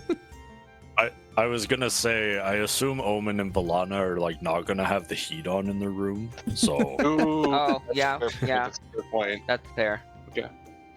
All right, then Yeah. I guess Ethereon would probably would like.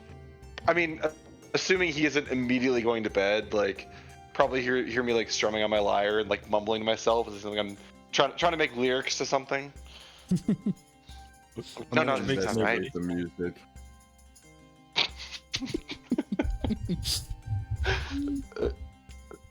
Okay. Wait, if Toad is with you guys, he can be your own personal little heater. Just you have Toad like with his chest open and there's a fire in there crackling. Oh, I thought we just Like a overclocked the furnace. CPU. We're like, all right, you're gonna run 18 different instances of Doom. You're gonna play Crisis on Max. God, remember when that used to be a fucking? Yeah, it's pretty benchmark? crazy. Oh, where is it at? 47. You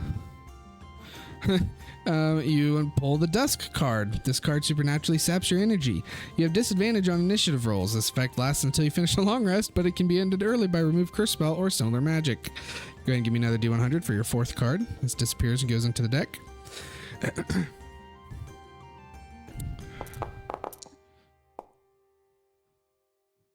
58. Wow, you're getting pretty close together.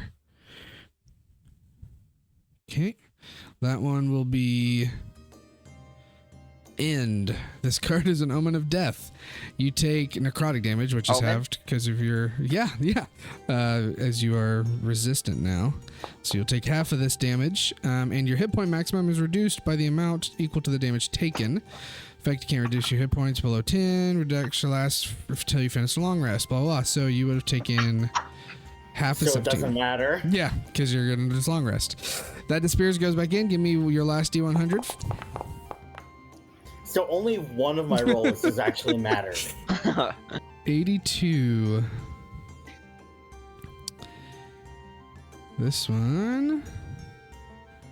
82. Okay, so this is monster. This card's monstrous visage curses you. While cursed in this way, whenever you make a saving throw, you must roll 1d4 and subtract the number rolled from the total. Curse lasts until you finish a long rest. So, You know what, DM? I'm gonna roll one more just for fucking spite. yep, pull another one, roll. You all hear Valana. For those of you not in her room, you hear her go, son of a bitch. She pulls another card. 95. Oh, that's pretty close to the first one. Yeah, 98.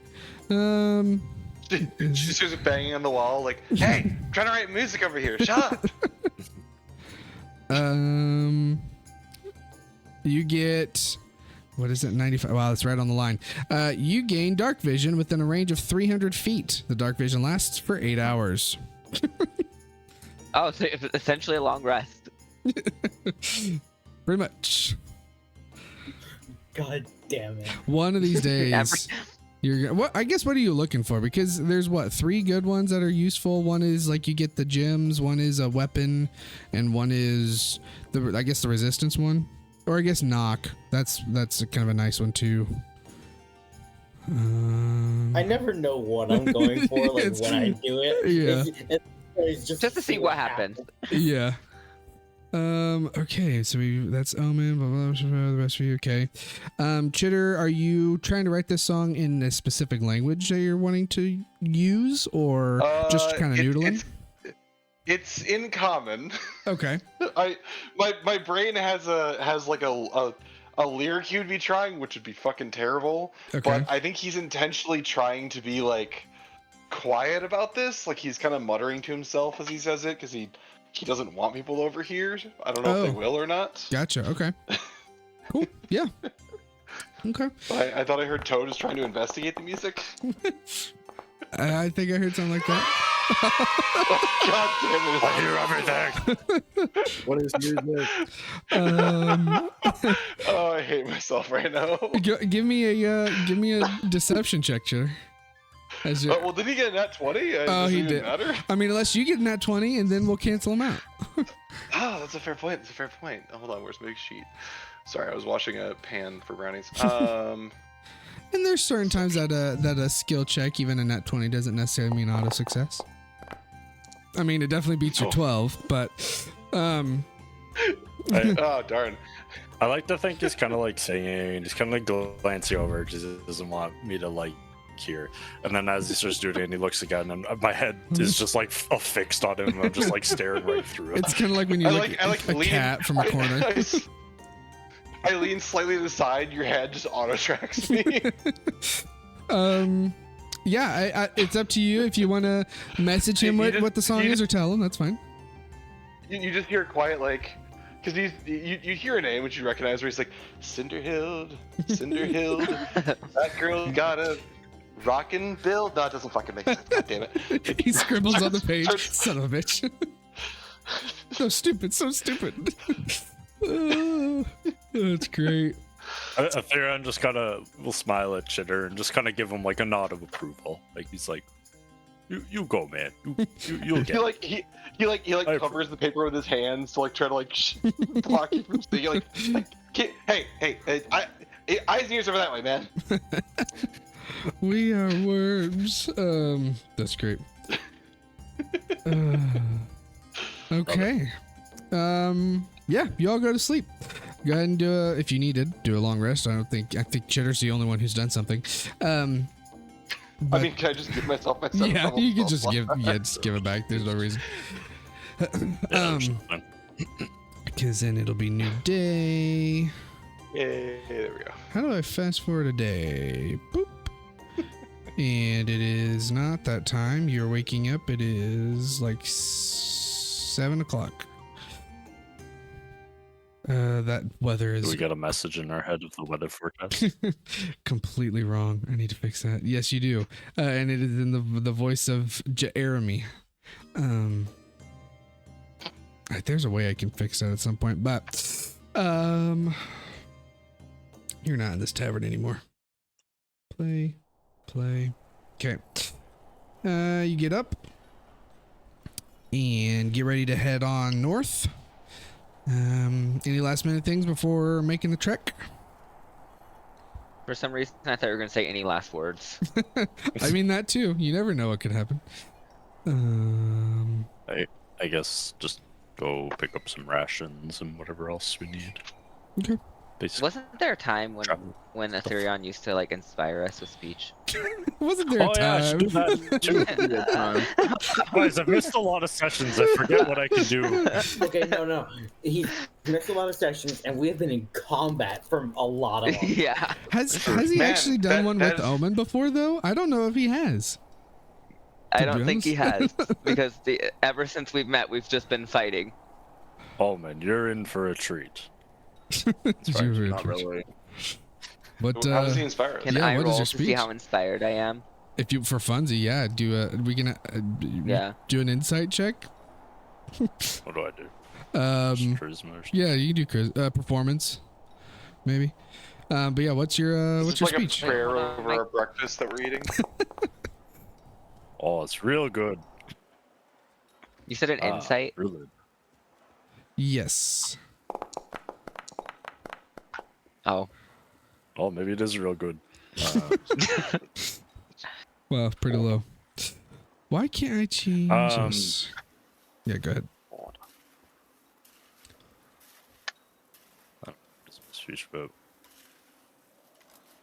Wow, it's about. Who was all there? I will. Well, Omen hasn't been here for a long time. I will tell Omen the tale of when Chitter's brain was eaten by a mind flayer. That is actually a really good one. That's very Sorry, Omen. inspiring. Yeah. And how Does we Chitter not gain some HP? we brought you back to life.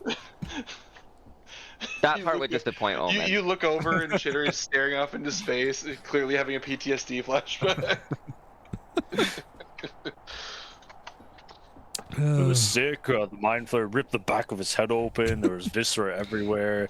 Chitter's eyes went rolled back in his head, and he was dead. It ate his brain. He was just Omen's very eviscerated. invested in this story.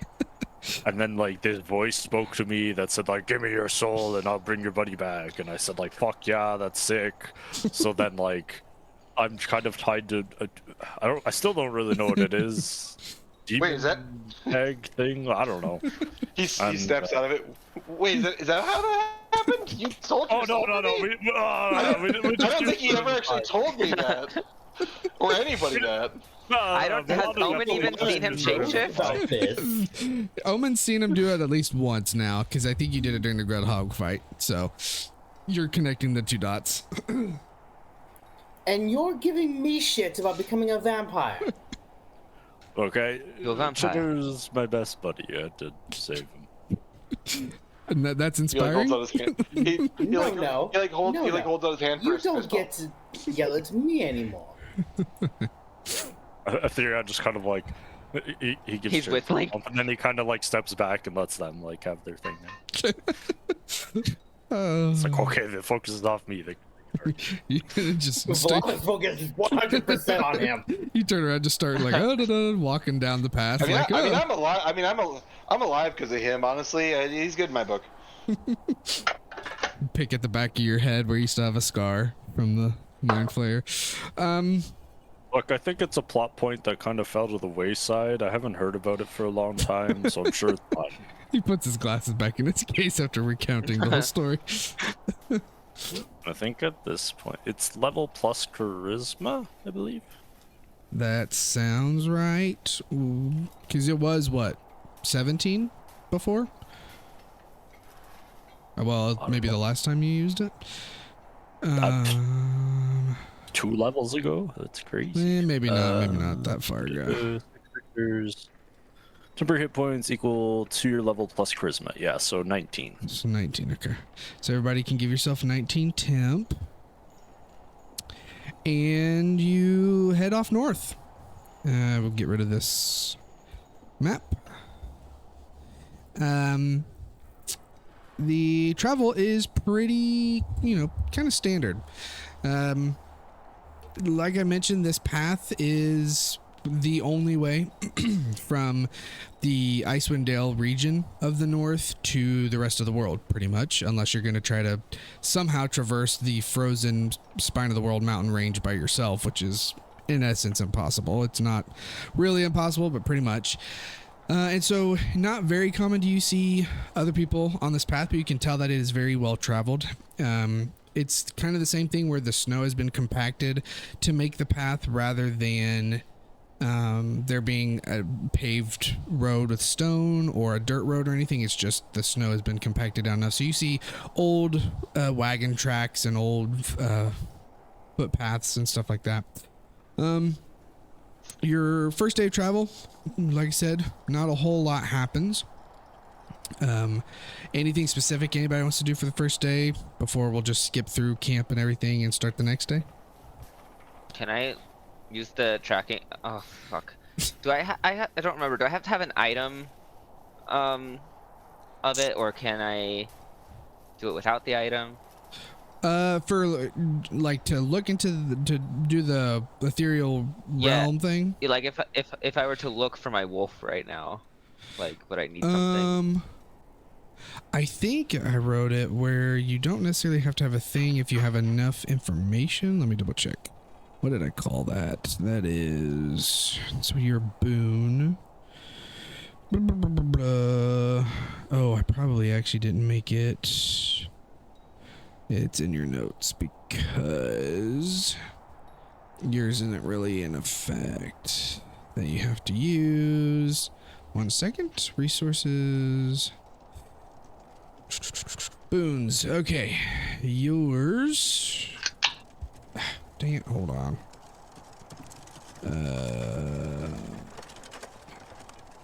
Well, where'd it go? Okay, Omen. 1 per long rest bonus action. Choose a creature you can see or one whose blood or possession you hold. Okay. So I would say, yeah, for your wolf specifically, you wouldn't be able to use this to track them. You do know that your call works. It may just take some time for your wolf to come find you. But yeah. All right, I'll try to do the call then. Okay. See if it... Nice. You make your call. You hear, all of you would hear this like whistly kind of echo, kind of like Gandalf calling Shadowfax, echo throughout the frozen tundra, and you kind of let it die because you know it may take some time, but you've sent the call out, and so you continue on your travel. But he doesn't show up the first day, so wherever he is, he's probably a good ways away, but should be on his way to you. Okay. And we'll go ahead and skip to the next day. Camping's pretty rough unless you want to use the Mudslick Tower for the elements. But you're able to do it. It's fine. It's not horrible. Just would be. Oh my gosh, so loud. It's not raining. Oh, it's hail. That's what that is. It's like, why is it raining? The second day, yeah, we'll keep it with hail. That works. You wake up to a kind of a medium hailstorm that is just kind of pelting you with probably, we'll say pea-size hail. So not gonna hurt, but it's definitely gonna be annoying the whole time. It's clinking off of the pain level? Therion's armor. I would say if you have a helmet on or a hood, probably not even like a 1. It's just annoying. If it's if you don't have a hood or a helmet, or like your bare hands or something, it's probably like a 2. It's cold, stings a little bit, but not that bad. More like a sleet than a hail necessarily. And you continue walking. About half of a day goes by of travel, and now it's actually just rain. Come on, this weather system is BS. It is not raining this high up. Hold on, let me just fix that. The weather here is really strange, guys. Is anyone else seeing this? Let me over. Give me a moment. I can literally, if I wanted to, cast Just- control weather. There we go. So what I'm hearing is you already did that. You've just been fucking with us this whole time. It's and all changing the weather Valana's fault. rapidly. Yeah. Okay. Midday. So about midday, and the hail's kind of died off, and it's more of your standard snowstormy weather. You find yourself getting close to a crossroads, probably the last turn off of the 10 trails before getting to the mountains. As you can see, the mountains are fairly large in front of you, and you can kind of see where they're going to lead you to get to Hundlestone up on one of the mountain ridges. And the road turns left, and there's a little marker that says to Ironmaster, which that's not where you're wanting to go, but this is like the last stop. As you're getting close, it's pretty hard to miss. You all see a very, very large kind of you could see it being a caravan if there were more than one of these wagons. But what you see is a wagon that is the largest any of you probably would have ever seen. It is definitely 2 stories high. So it's like a 2-tier wagon. The wheels are probably the size of 1.5 of you tall. And it is so large that it's being pulled by, you see, 4 large draft horses chained together. And like I said, other than the size, it's very well built. You can see, and once again, it's not uncommon to have heard of large wagons like this, especially for like tracking caravans for like shipping companies or merchant companies. Some mercenaries have been known to use very large wagons, right, when you're trying to travel a large group of people. But seeing one in person is kind of awe-inspiring.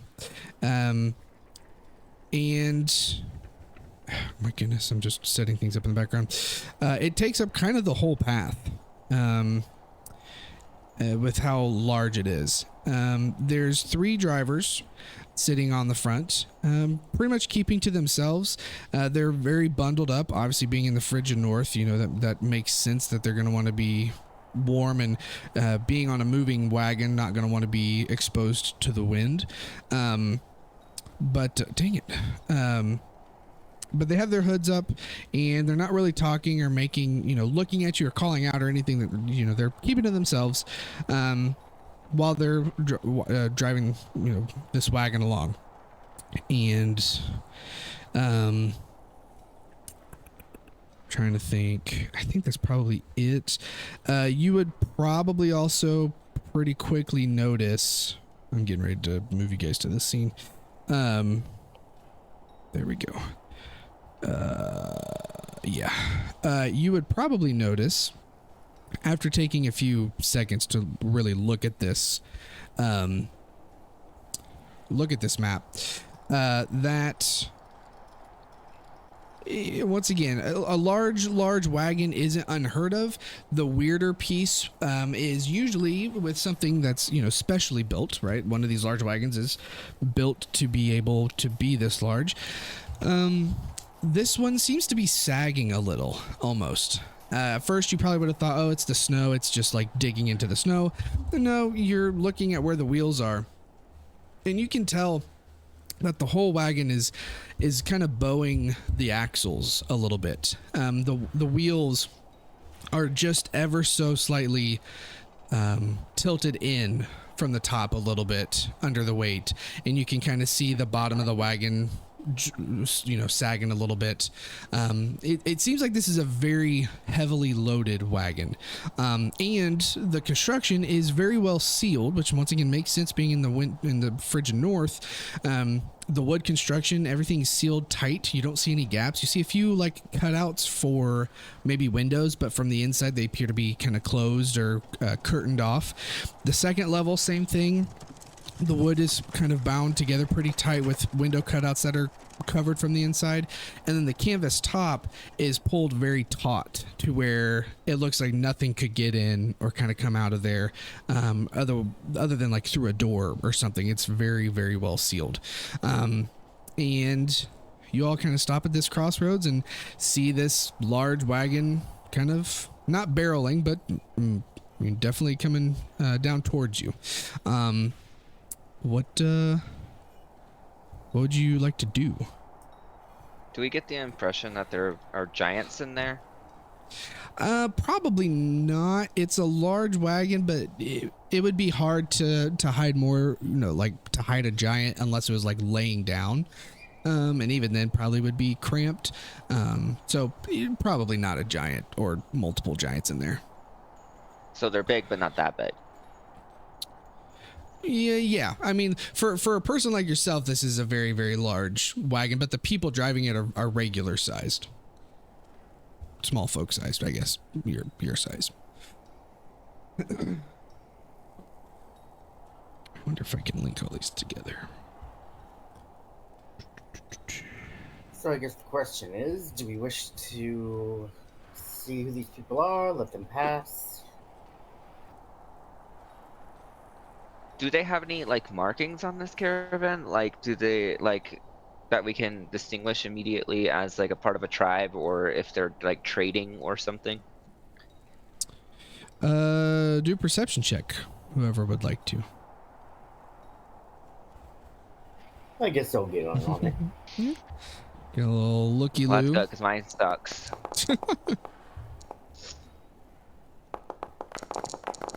And then everybody throws their dice. Holy shit, nat one. Oh my, Kalana. Fine, I'll get involved in this. Chitter's just Damn, Toad. Chitter's covering his eyes, and he's like, "I guess I'll look." Oh, that really wasn't that one. Holy shit, I was joking. Fucking hell. Toad, very perceptive here. Yeah, Valana, looking at it, you can't make out anything specific. Omen, same thing.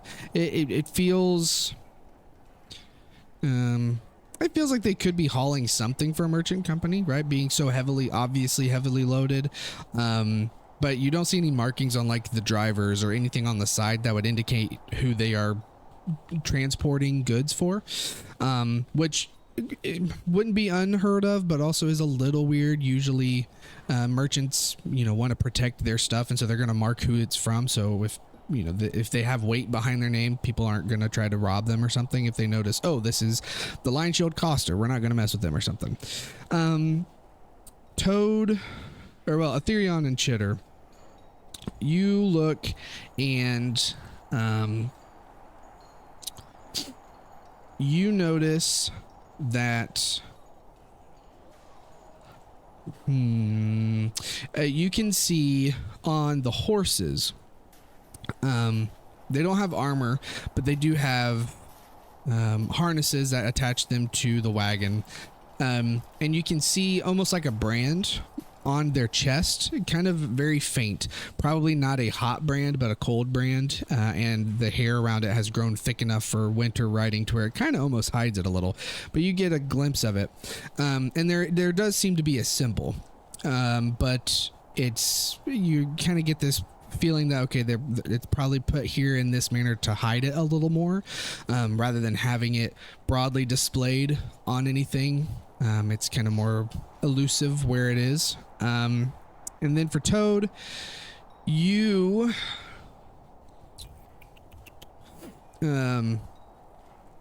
notice that one of the something underneath it kind of flaps as they hit a little bump, and you look a little bit more and you notice every time they hit kind of a larger kind of jump or a bump or something, there seems to be like a board maybe on the underneath that's flapping down a little. Looks like maybe one of the pins or one of the nails has come loose maybe, but you look a little closer and you realize it's not just one. Looks like maybe there's 2 or 3 that are like bound together that kind of move just a little bit with the bumps, as the They start to get a little bit closer, and it looks like they're not turning towards Ironmaster.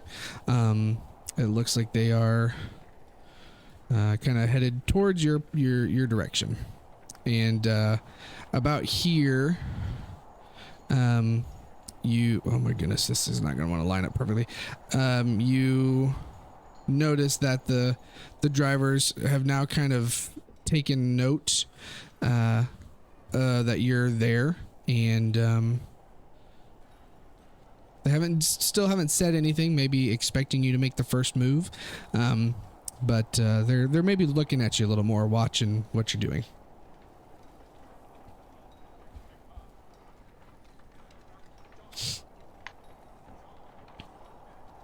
It just feels weird to stop them because we're not like the wagon police. Is that They don't know that. Is that a thing? It could be. Make it a thing. That's our new party name. We're the wagon police. And maybe if they may not know you're not the wagon police, who knows? You're out in the frigid north. Does it look like they're coming in our direction? Yeah, it looks like they're heading probably down towards maybe Fire Shear, or just down towards the rest of Faerun. Vlad's just gonna start pushing everyone up to the right out of the road. He's like, okay, let's go. Okay. What were you gonna say, Gabe? I was gonna say, can I just tell them about the boards flapping? Yeah. You mentioned what you saw. For Omen, you're kind of, you get a little spidey sense on the back of your neck from what you had read on a bulletin board in Neverwinter. And hearing what Toad saw kind of makes you think about that again a little more. What are you lot carrying in there? As you say this, do you stay in the road kind of in front of them, or do you go off to the side and just kind of holler it out? I'm standing in the road. Okay. You kind of stand your ground. You call out a little bit to them. They stop the horses, and you can see this very heavy wagon lurch to stop. And one of the drivers kind of picks his head up, still pretty shrouded and covered by the hood. But you see there's like a pipe sticking out underneath. And he calls back. He goes, "Well, what was that? What did you say something?" I think you lot are carrying prisoners in there. And he looks over to the other, and they kind of look at each other. And he pulls his hood down.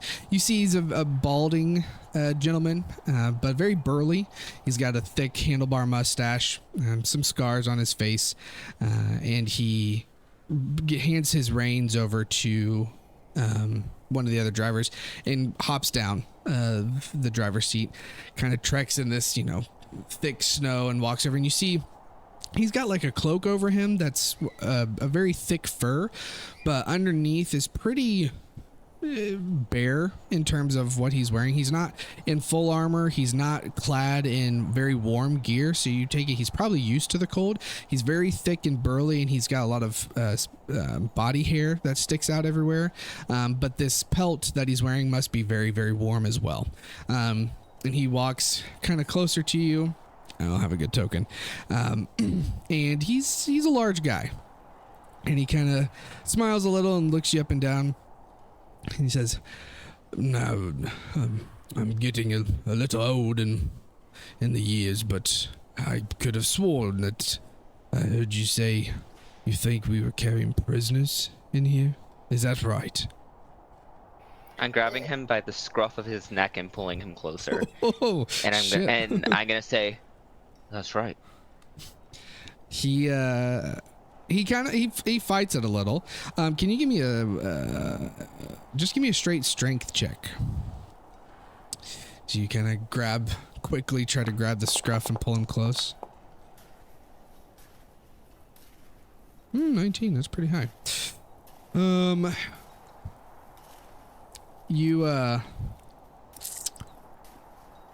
I have this one here? Is that what this is? Yeah, I think this will work. I'm pretty sure he's just gonna do the same thing. Can he fight you? Give me 1 second. Bloop. Straight strength. You go to grab his scruff.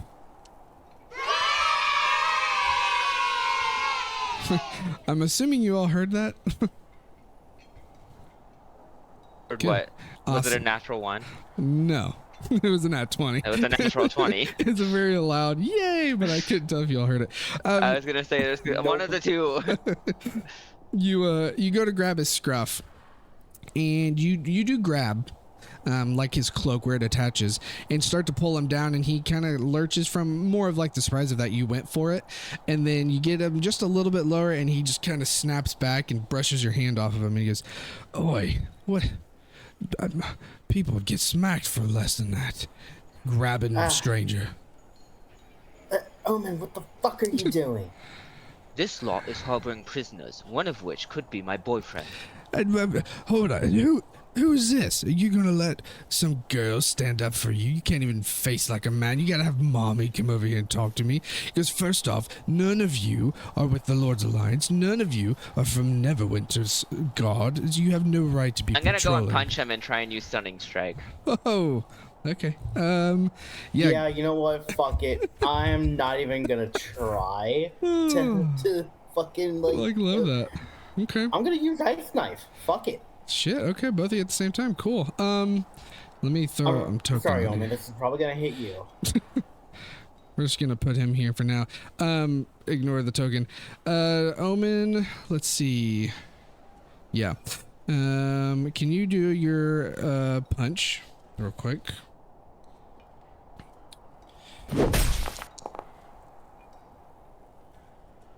Whew. 20. I should have known what this is. I think that's gonna hit, but let me double check real quick.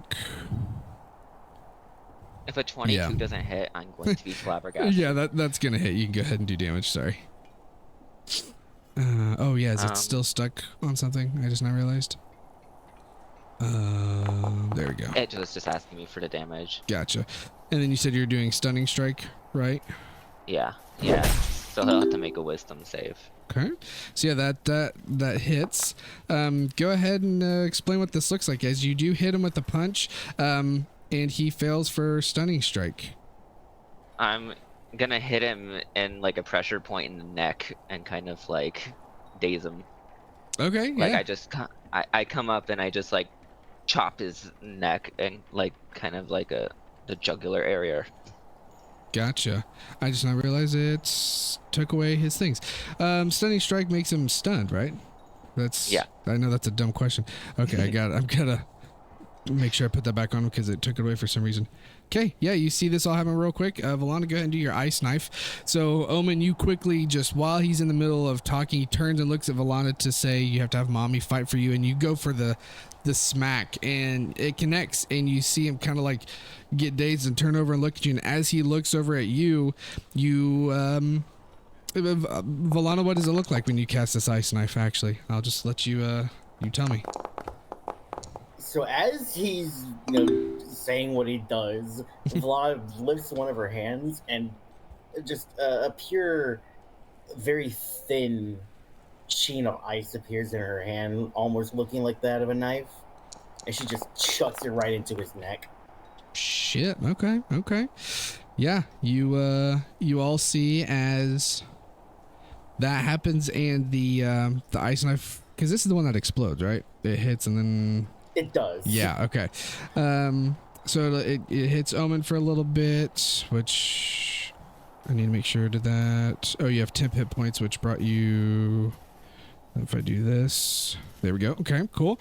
Yeah. You see that happens because he failed on his save too, so he took the damage. You all see that, and he like stunned and dazed and everything that happens.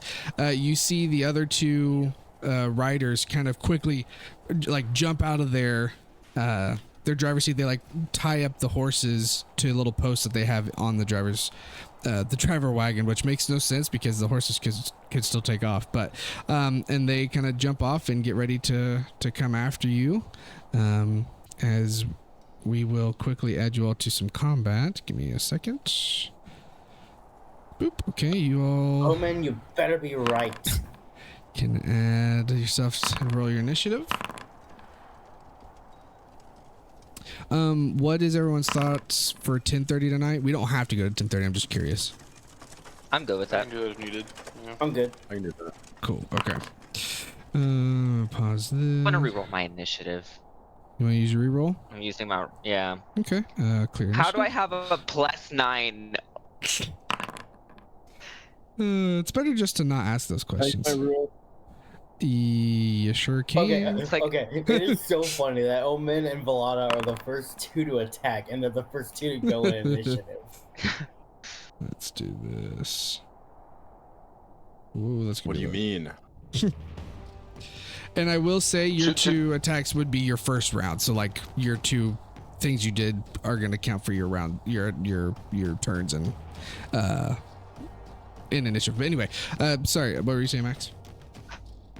Oh, I was saying Chitter was distracted by his Cinderhill song he's been writing, so he wasn't paying full attention when it happened. He's like, wait, what shit, we're fighting? Okay, Oh fuck. no, shit, nah.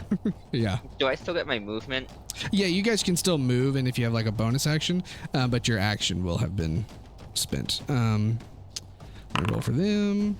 Also, ignore the whole like, that they're called commoner fighter. That doesn't mean anything. That's just a token I had. That'll make more sense maybe at a different time. And we'll go ahead and get started. And so this will bring us to the first guy who kind of jumped off. You see he's a little more of a spindly feller. And oh shoot, he should have a bow. Do I have one? We'll grab one real quick. 1 second, as you all are contemplating your actions and what you're going to do on your turn, like good level 15 players. Bow. No, I'm gonna wait till my turn so I can spend 15 minutes deciding. Yeah, perfect. Love it. That is that's great. That's Omen's gonna do it too because he's got so many things to decide between. Oh, I already know what I'm doing. I'm making a joke because you're a monk, so. Oh, sorry. Yes. Oh, I thought you were need making a 15 joke. minutes to decide, please. I thought you were making a joke because he's already used an action, but that works too.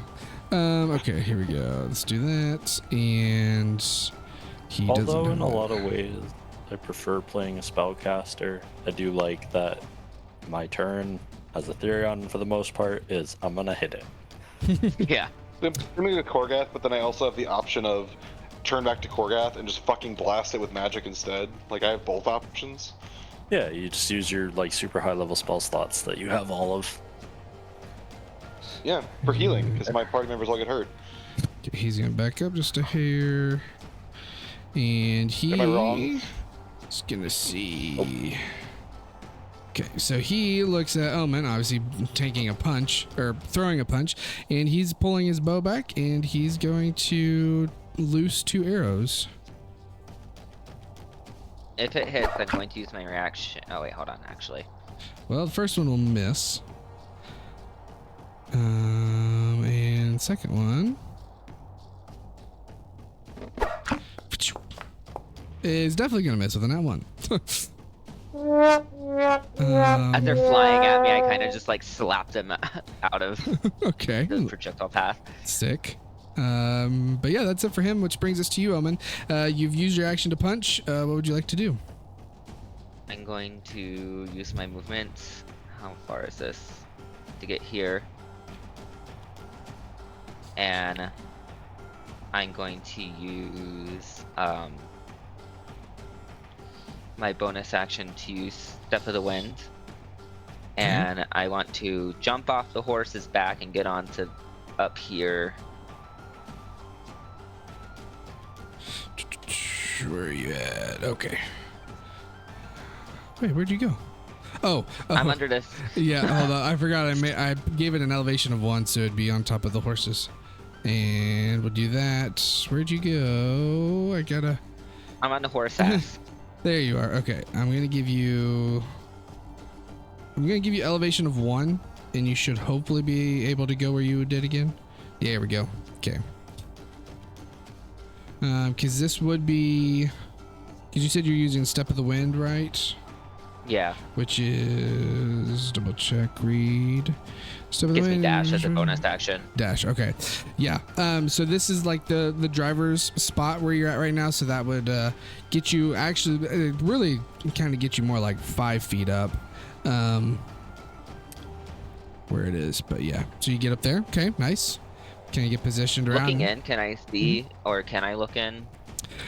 From here, there is a door, I think. Hold on. Did I make it that there's a door there? Let me look.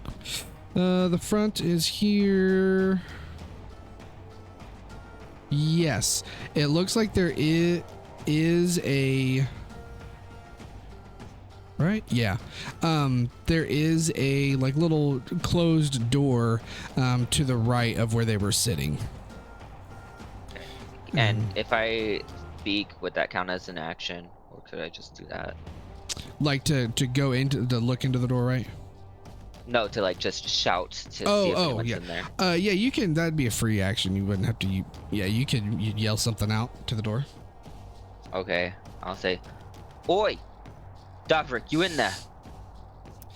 Can you give me a perception check? It's, in the winter and the snow in this very sealed wagon, it's kind of hard to hear.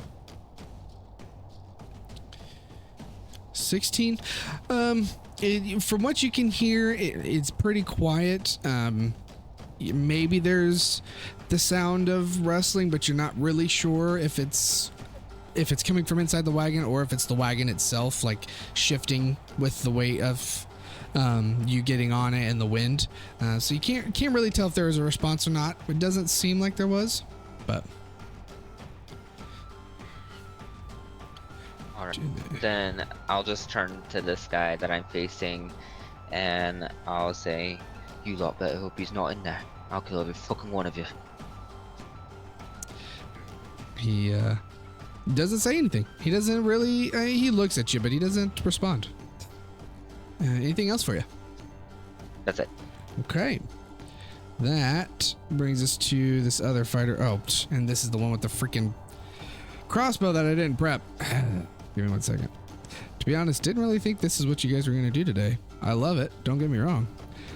But I prepped this for a different time and didn't fully get it done. This guy has a crossbow. I think every session we should teleport somewhere new just to make it harder. Just to see what happens. I will be all for it. What I will do then is make you all create what happens. No, we're the players, DMs. not the DM. I'm gonna need access to your foundry. I will. Alright, I'm in the driver's seat next session. Cool. Yeah. You have experience. You do it. He's got that, and we're Alright, going. we're doing level 21 shot. Get ready. Oh gosh. What with your current characters? Yeah. I love making characters. No, I said with your current characters. So you're gonna be doing a level 21 shot with a level 15 character. Okay.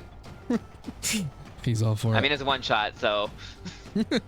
What's this guy doing? He's got the range too. Pulls out his crossbow. Pretty beefy crossbow, you notice. Looking at the group, he's gonna, the one right in front of him is gonna be Chitter. He's gonna put 2 bolts in it and loose 2 of them. Wait, I don't think I should double load that thing. Fuck! You hear the crank as he loads the bolt, holds it up, and big heavy bolt gets shot. There are 0 crossbow bolts in your inventory. I put one in there and I just didn't put the quantity. Well, now there's 20 in there, so it didn't do the damage. Dang it, hold on. Let's do it again. 0 damage, look at that, nothing. 14 as it pierces towards Chitter. See one of the bolts. What the fuck did I do? He screams out as he has a bolt in his shoulder. Stuck. Omen would hear a little chuckle from him as he cranks another one and looses it. Is he gonna make some kind of racist comment to me that justifies us killing him? Maybe. he might think of something to say. Another bolt gets loose and pierces On into the chest. shoulder. God damn it! Son of a bitch. But that's it for him. Toad, what you doing? Well, apparently I can, so I'm gonna use my action to equip a greatsword. Okay. Where'd you get a great sword? And why aren't you an animal? I think I looted it off of one of the giants. Well, that wouldn't surprise me.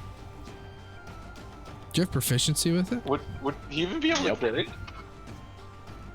Yeah. Martial, medium, weapon proficiencies, martial, and great sword. Martial melee. Yep.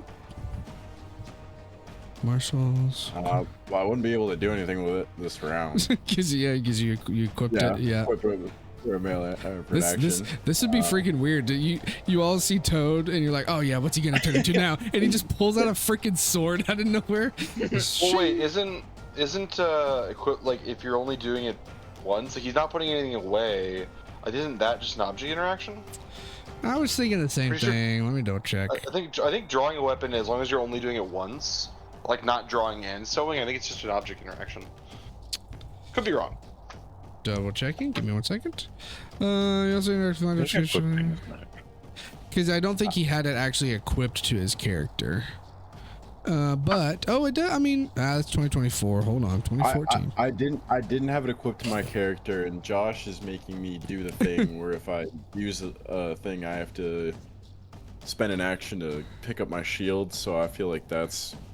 I mean, the shield specifically to put That's it like on, armor, donning and is an doffing. action. Yeah. Yeah. I mean, for now, I'll say it takes an action. I'll double check because nobody is being straight on line that I found real quick. So we'll say it takes an action. I'm gonna do that. In Baldur's Gate 3, it takes an action.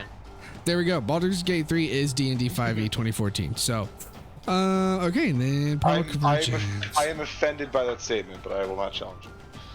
You're not wild shaped, Toad. Remember? I know. Bonus action wild shaped. Oh, it's You did this Never mind last time. Anything else for you? Nope, that will. Okay. Valana, you have used an action, but what would you like to do? Bonus action big. So. Okay. Pulls out a rapier, gets ready to fuck shit up.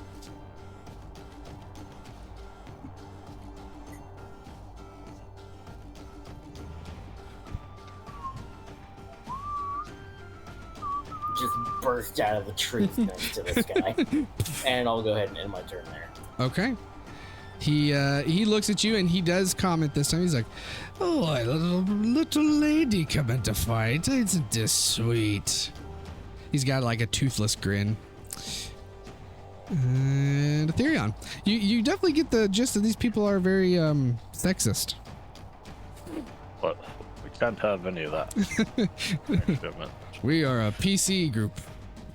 They're sexist, racist. They're just ist. We're just calling them ist.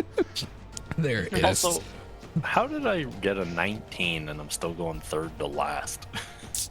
Wish I could tell you, One buddy. rolled really high. We had a 23, 23, 22, 22, 22. Even when he rolls high, he rolls low, apparently. Yeah. Yeah. With initiative. Okay. Do your little transform. Ooh, that should have been in Ven 2. Yeah, I haven't automated that yet. I didn't click it correctly. Go away. And Omen, you would see him transform, and then just immediately hearing of Chitter's past and everything, you're like, oh, that's what he means. And see him in this oogity boogity form. Okay, big hit. Doing the fear. Shoo. That's in case of crit. No, it's not. Boogity boogity boogity boo, fuck you. His roll is a 19, which is a save. He ain't afraid. He looks at you and he just kind of grins a little.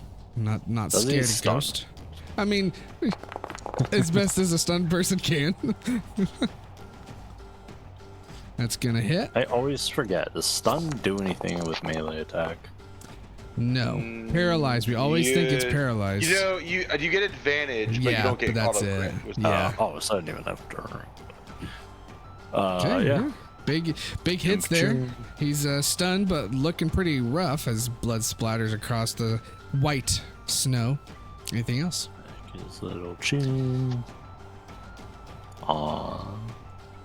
Boogity boo. Okay, Chitter comes to you with a bolt in each shoulder from the heavy crossbow. Got back just in time. Sorry, I was putting the last thing of brownies in the microwave. Or in the microwave. The micro- That's how you make your brownies. It's gonna be wild to dry. God, that's terrible. Because it's wild to dry. You can't. Just do not tumble dry. No tumble dry. What if I want to tumble dry? Yeah, tumble drying brownies is fine. That was weird. Amber asked me to wash her hoodie today, and I did it first, but it has to hang dry. And she's like, "Why tumble dry?" I said, "It says on it, do not tumble dry." Oh, that's a no-no. Well, I yeah. mean, if she's It done it wrecks this the entire fur. time and nothing's happened. It's probably fine. Yeah. Yeah, but Pretty the sure one it time I works put the- her other things in tumble dry, they It shrunk, and she yep. got all upset. You know what? Do I want to burn a high level resource for shits and gigs, guys? Yeah, these guys are bitches. You'll have to camp one more time Alright, before well- you get to Hundlestone, so just as a Cool. FYI. Well, and you know what? It's more of a I got this toy. I want to use it. Ooh. He's going to look at the guy who just shot him twice. And I love how I say that like I don't have 89 hit points left. Tis but a flesh but, wound, but I take it personally. He's gonna look at him. He's gonna play a little tune on his lyre, and he's gonna cast Dominate Monster on him. And since I played a tune on my instrument of the bards, he will have disadvantage on the save because this is a charm effect. Ooh. So I'm gonna cast Dominate Is Monster. he a monster, or would that be a human? Dominate Monster is just against everything. Creature. Yeah, There's no. it any really should be creature. called Dominate Creature. I don't know why they decided Yeah. to say monster, but and it That's is just traditionally how they've done it. yeah, it's disadvantaged. Won't change much. That's gonna be a fail. Cool. And then he is going to. Also, just a fun fact for you, Chad. I don't think it'll matter. The guy who hit you is this one, but that's fine if you wanted to do it on that guy too. Oh, sorry. I would have targeted the one On him? that I guess Okay, shot me. there. that's fine. I'll move it over. Cool. Thanks. Sorry. No, you're good. I was like moving around, and then when I went over there, I was like, that's the guy with the bow, and then I was like, not thinking crossbow, and my brain went that guy. So yeah. Yeah. No, you're good. And I'm gonna and you know what I guess the mental command I would give is not forcing his exact actions, but ordering him to shoot your friends. Love it. He has total control of how he chooses Interprets to do that. Yep. Yeah. Then I will move. Whips out a camera, starts taking pictures. Which does its best to obey. Specifies simple and general course of action, such like the creature run over there. If the creature completes the order, doesn't receive further direction. Can I just take? Okay. So basically, use my action to take to take more direct control. I'm not going to be harbinger in this case, so. Okay, I got you. I don't know if anyone remembers that reference. If I was assuming direct control, I got you. Mass Effect 2. I got you. All right, that will. Yeah, I won't Tweedly Tweet yet. I don't need to. Okay.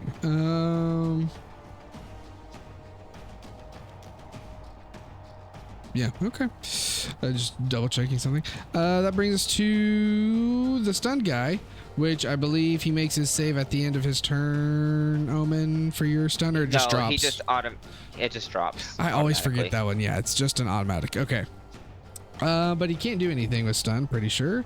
Because he's incapacitated, no action, bonus reaction, concentration broken, can't speak, blah, blah, blah, blah, blah, blah. Blah, blah, blah, blah, blah. Yeah, he can't do nothing. But he does shake out of his stupor and stunnedness as he's no longer stunned. But that will bring us to his fans. Bloop. And he wipes his blood off of his chin from getting obliterated by Therion. So we got this bowman here who does not love close quarters. He whips out a dagger. Kind of puts his bow back across his shoulders. Looks at you,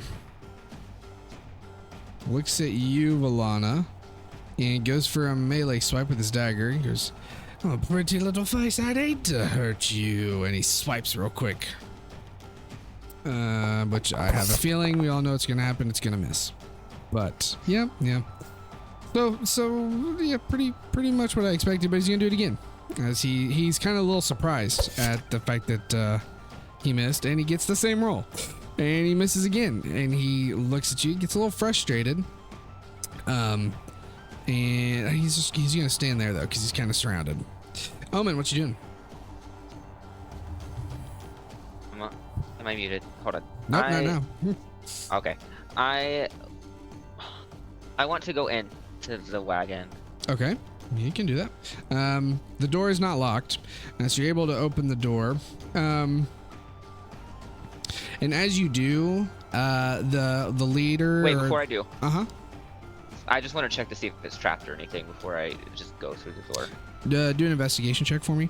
And as you kind of make your way towards the door, the one that hit you or went over to you first looks back and sees and kind of yells out. He goes, "You can search what you want. There's nothing in there that you think you're gonna find. We're not smuggling nothing." And he spits more blood out on the snow. The 23, yeah, it's not trapped. It's a nice clean door. And as you go inside, I'm gonna pull you to a different scene. Omen here, as there is an interior. You see it full of loot boxes. You've stumbled upon Big Mike's wagon. It's microtransactions. Yeah, he doesn't. You get to choose what goes in them now to fuck with the rest of us. Nice.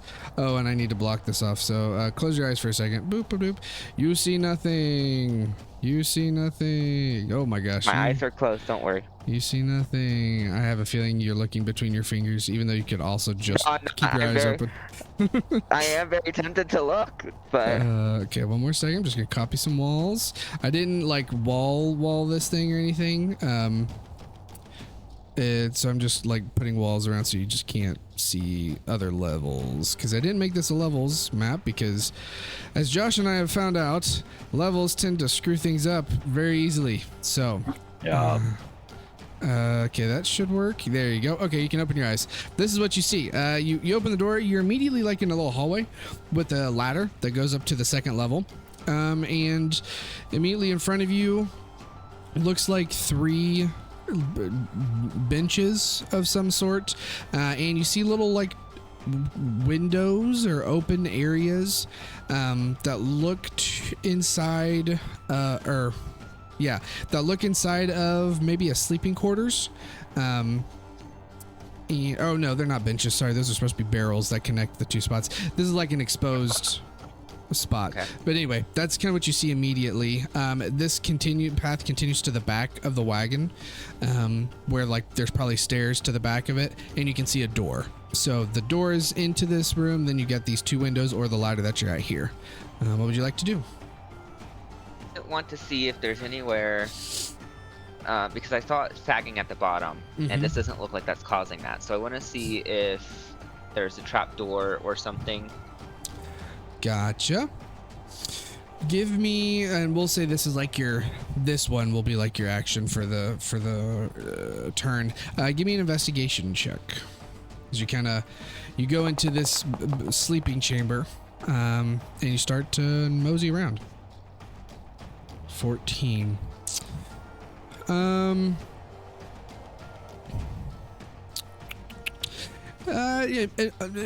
the first 6 seconds that you're in, you don't see anything. We'll say like in this this like front half of the room that you're in with the table and chairs and like the dining spots. You kind of look around and poke on some of the boards. You're not seeing anything that seems to be out of place.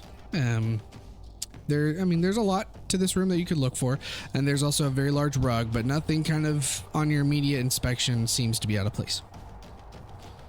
Okay, I'm gonna go back here onto this little section. Oh wait, hold on. Yeah, I'll go out like on this thing. Okay. Too.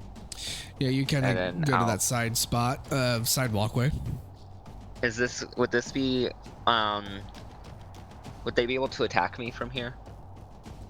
From where they're at, yes. If like the bowmen got closer in between the wagon wheels, because you do have the wagon wheels taking up a lot of space, so you're kind of like 3/4 cover right now from outside. Still possible, but not super likely from where they're at. Just in case, I'll just go ahead and use patient defense. Okay, yeah. And you just kind of post up here for a second. Anything else you'd like to do? That is it. Okay. I think too for you, Omen, if you click on the crossroads at the top left, you should be able to come back since you have a token here to still see what's going on if you want to. I'm just going to make sure that I don't attack you. Oh, I see what you're saying. Yeah. And then I think you can go back to the wagon interior as well. If not, when it's your turn, I'll pull you back. It's not there anymore. Okay. Yeah, I'll yeah. Okay, so I would be like right here. Yeah, pretty much. Okay.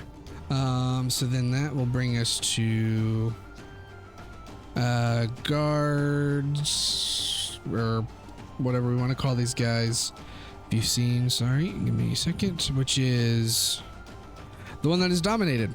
So Chitter, you see, is this one kind of like it's his eyes glaze over and he looks down at his heavy crossbow and he looks back up, and one of the bowmen or the other bowman looks back.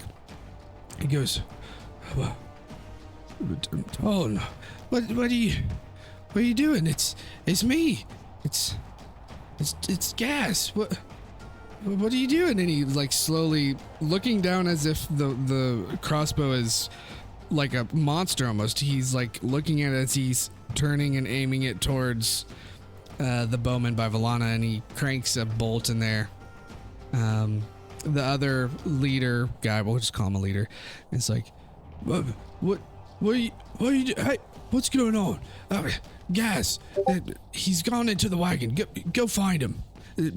Tone, put your freaking thing away. What, you know better. And then as he says that, he lets loose a crossbow bolt into Gaz, the other bowman.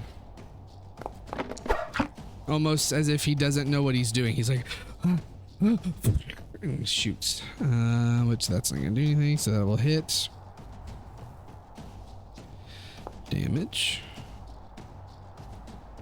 11. Okay. Valana, you see, as a crossbow bolt pierces this guy, and then he will do it again. And he kind of speaks up this time. He goes, I don't know what I'm doing. And he lets loose another one. This one kind of goes right behind Gaz's ear. And he's gonna kind of move back a little just to get a clearer view of everyone. But that's it for him. Toad, what you doing? I get to use my melee weapon. Dun dun dun. So I actually have a dragon in mind. He's gonna have some Korgoth luck right now. Just watch.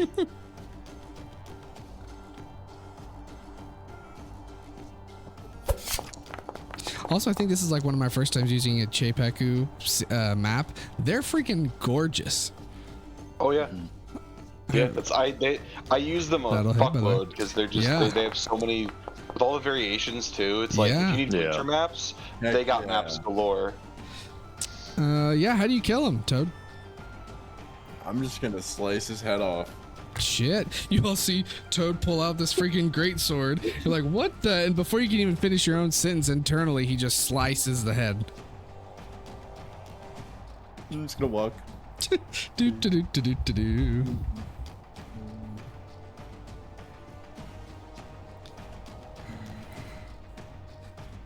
So that's my movement. And my turn. Okay. Yeah.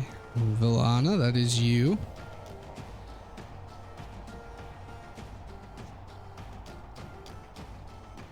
All right. These guys are pretty weak. The bowman in front of you turns towards you. He's like, I heard that. That's hurtful. Bitch, and smacks you across the face.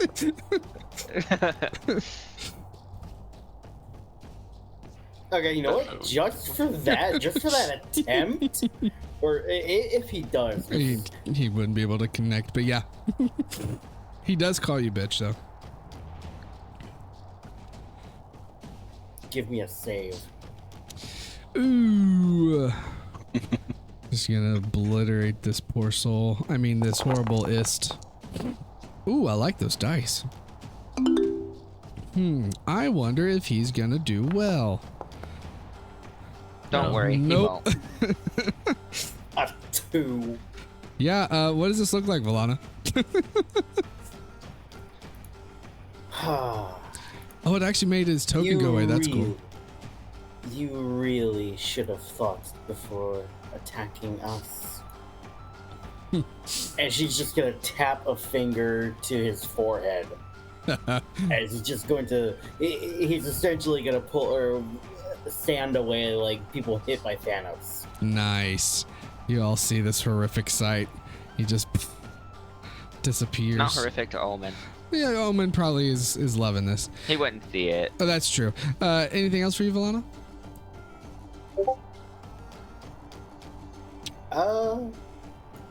The other one is dead down there. This one is charred. I guess I'll go into the wagon. Okay. You hop up on the front, and I'm gonna move you. Oops, not that one. Hold on. Dang it. You get to put here. Wagon view. So you are at the driver's seat, pretty much is what it would be considered. Let me pull you over here. Valana, pull to scene. Boop. And you see like the bench they were sitting on, there's a door that's been opened. As you walk in, you're kind of in this hallway and you see Omen across the way. To your left, you can see through some windows into what looks like the living quarters. Omen's by the door down this hall a little, and you have a ladder right next to you here. Omen, what the fuck? We don't know anything yet. We haven't even looked. I know that we just killed 2 people and a third is about to be killed. You owe us an explanation. I owe you nothing right now. Ooh. Into party turmoil. Anything else for you, Valana? I think I have like, what? Oh, I think I've moved 10 feet? Yeah, maybe something like that. I'll decrease that to 35 to be fair. But I'm gonna try to get around to... Hold on.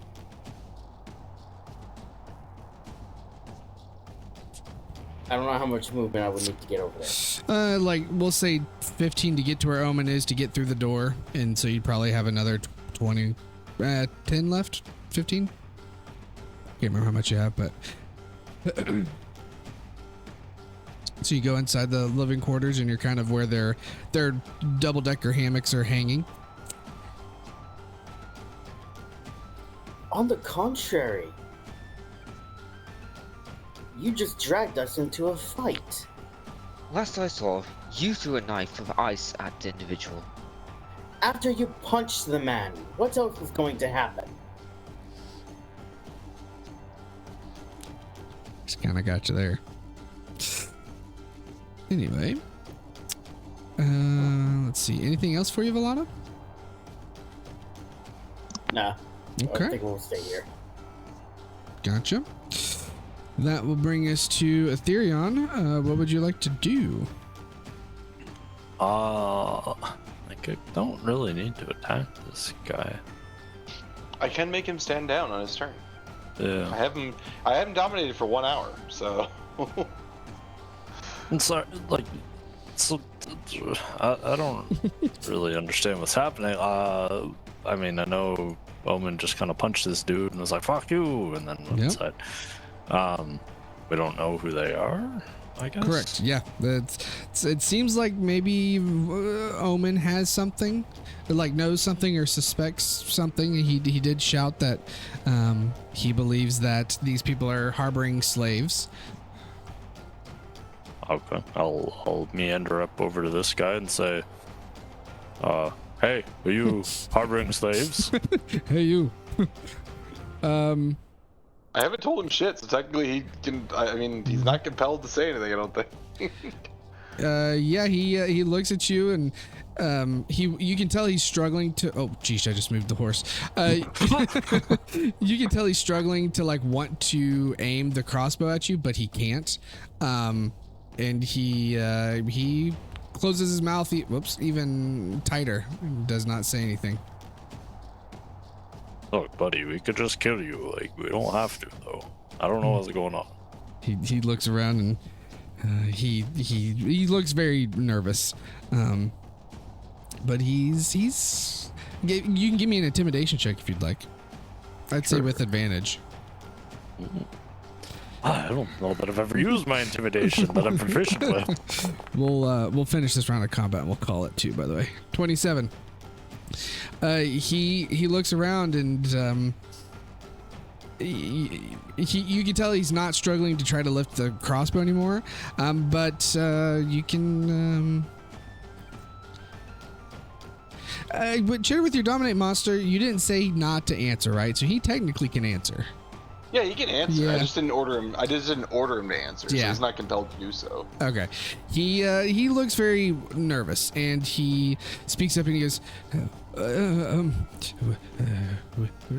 we have experience with slaves, yes, but we don't have any in there. I swear, you won't find any. So, can I insight it? Sure. This. Oh. I mean, he said he swears. Oh, good enough for me. Oh, good. It just turns out. Okay, guys. Ah, but does he pinky swear? Not the double dog dare ya. I use my action to dash and it's going to pinky swear.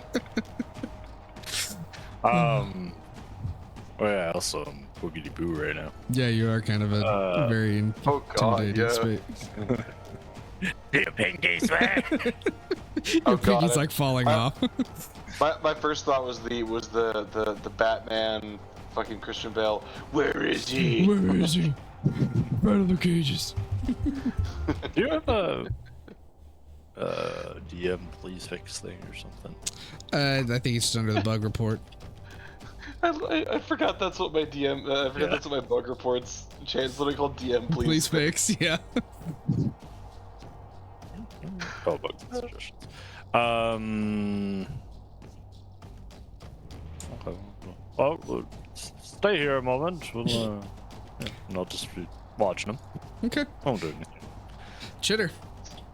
I mean, stand down. He'll like mentally order him like, Okay. stop fighting us.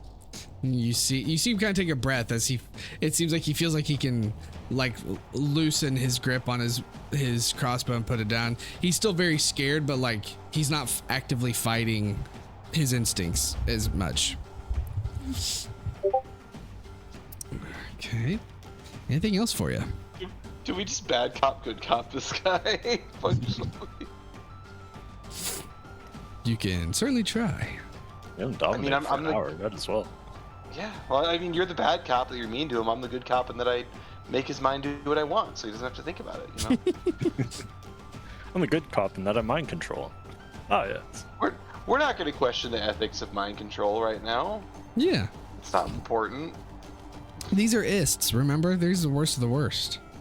This definitely isn't a law in Waterdeep or anything. Yeah, you command him to chill out. Anything else for you?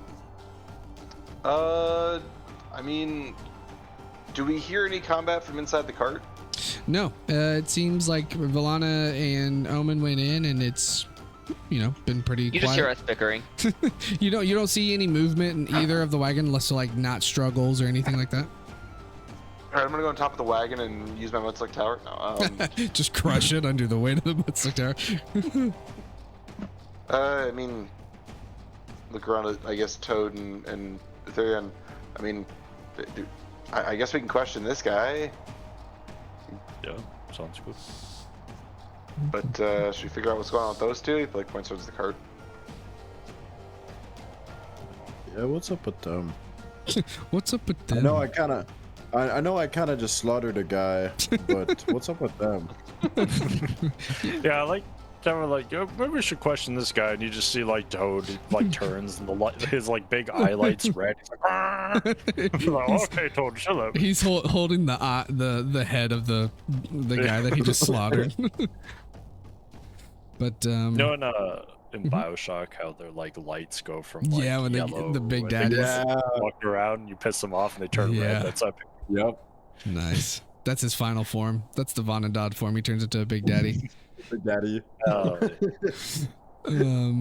Yeah, we'll end combat because I mean you have this guy charmed for an hour, and we'll kind of let it be free reign for next session of investigating the wagon and talking to the captured guy that you have. Okay, cool. I'm gonna delete those tokens. We don't need those. But yeah, that's what I got for you. As we'll pick up here next session, which will be as of now next Thursday. Obviously, at any point, not yet. Hopefully, it's still very early, but you know, could get a message at any point that she's here. So, but I'm not expecting that for a while. Knock on wood. So, but yeah, that's what I got, and we'll continue here and more generally on your way north to Hundlestone, as you've probably got just like another half a day and some change to get there. But Awesome. Thank you. Well, thank you. cool. Yeah. Thank you guys. Thank you, Mr. Jim. I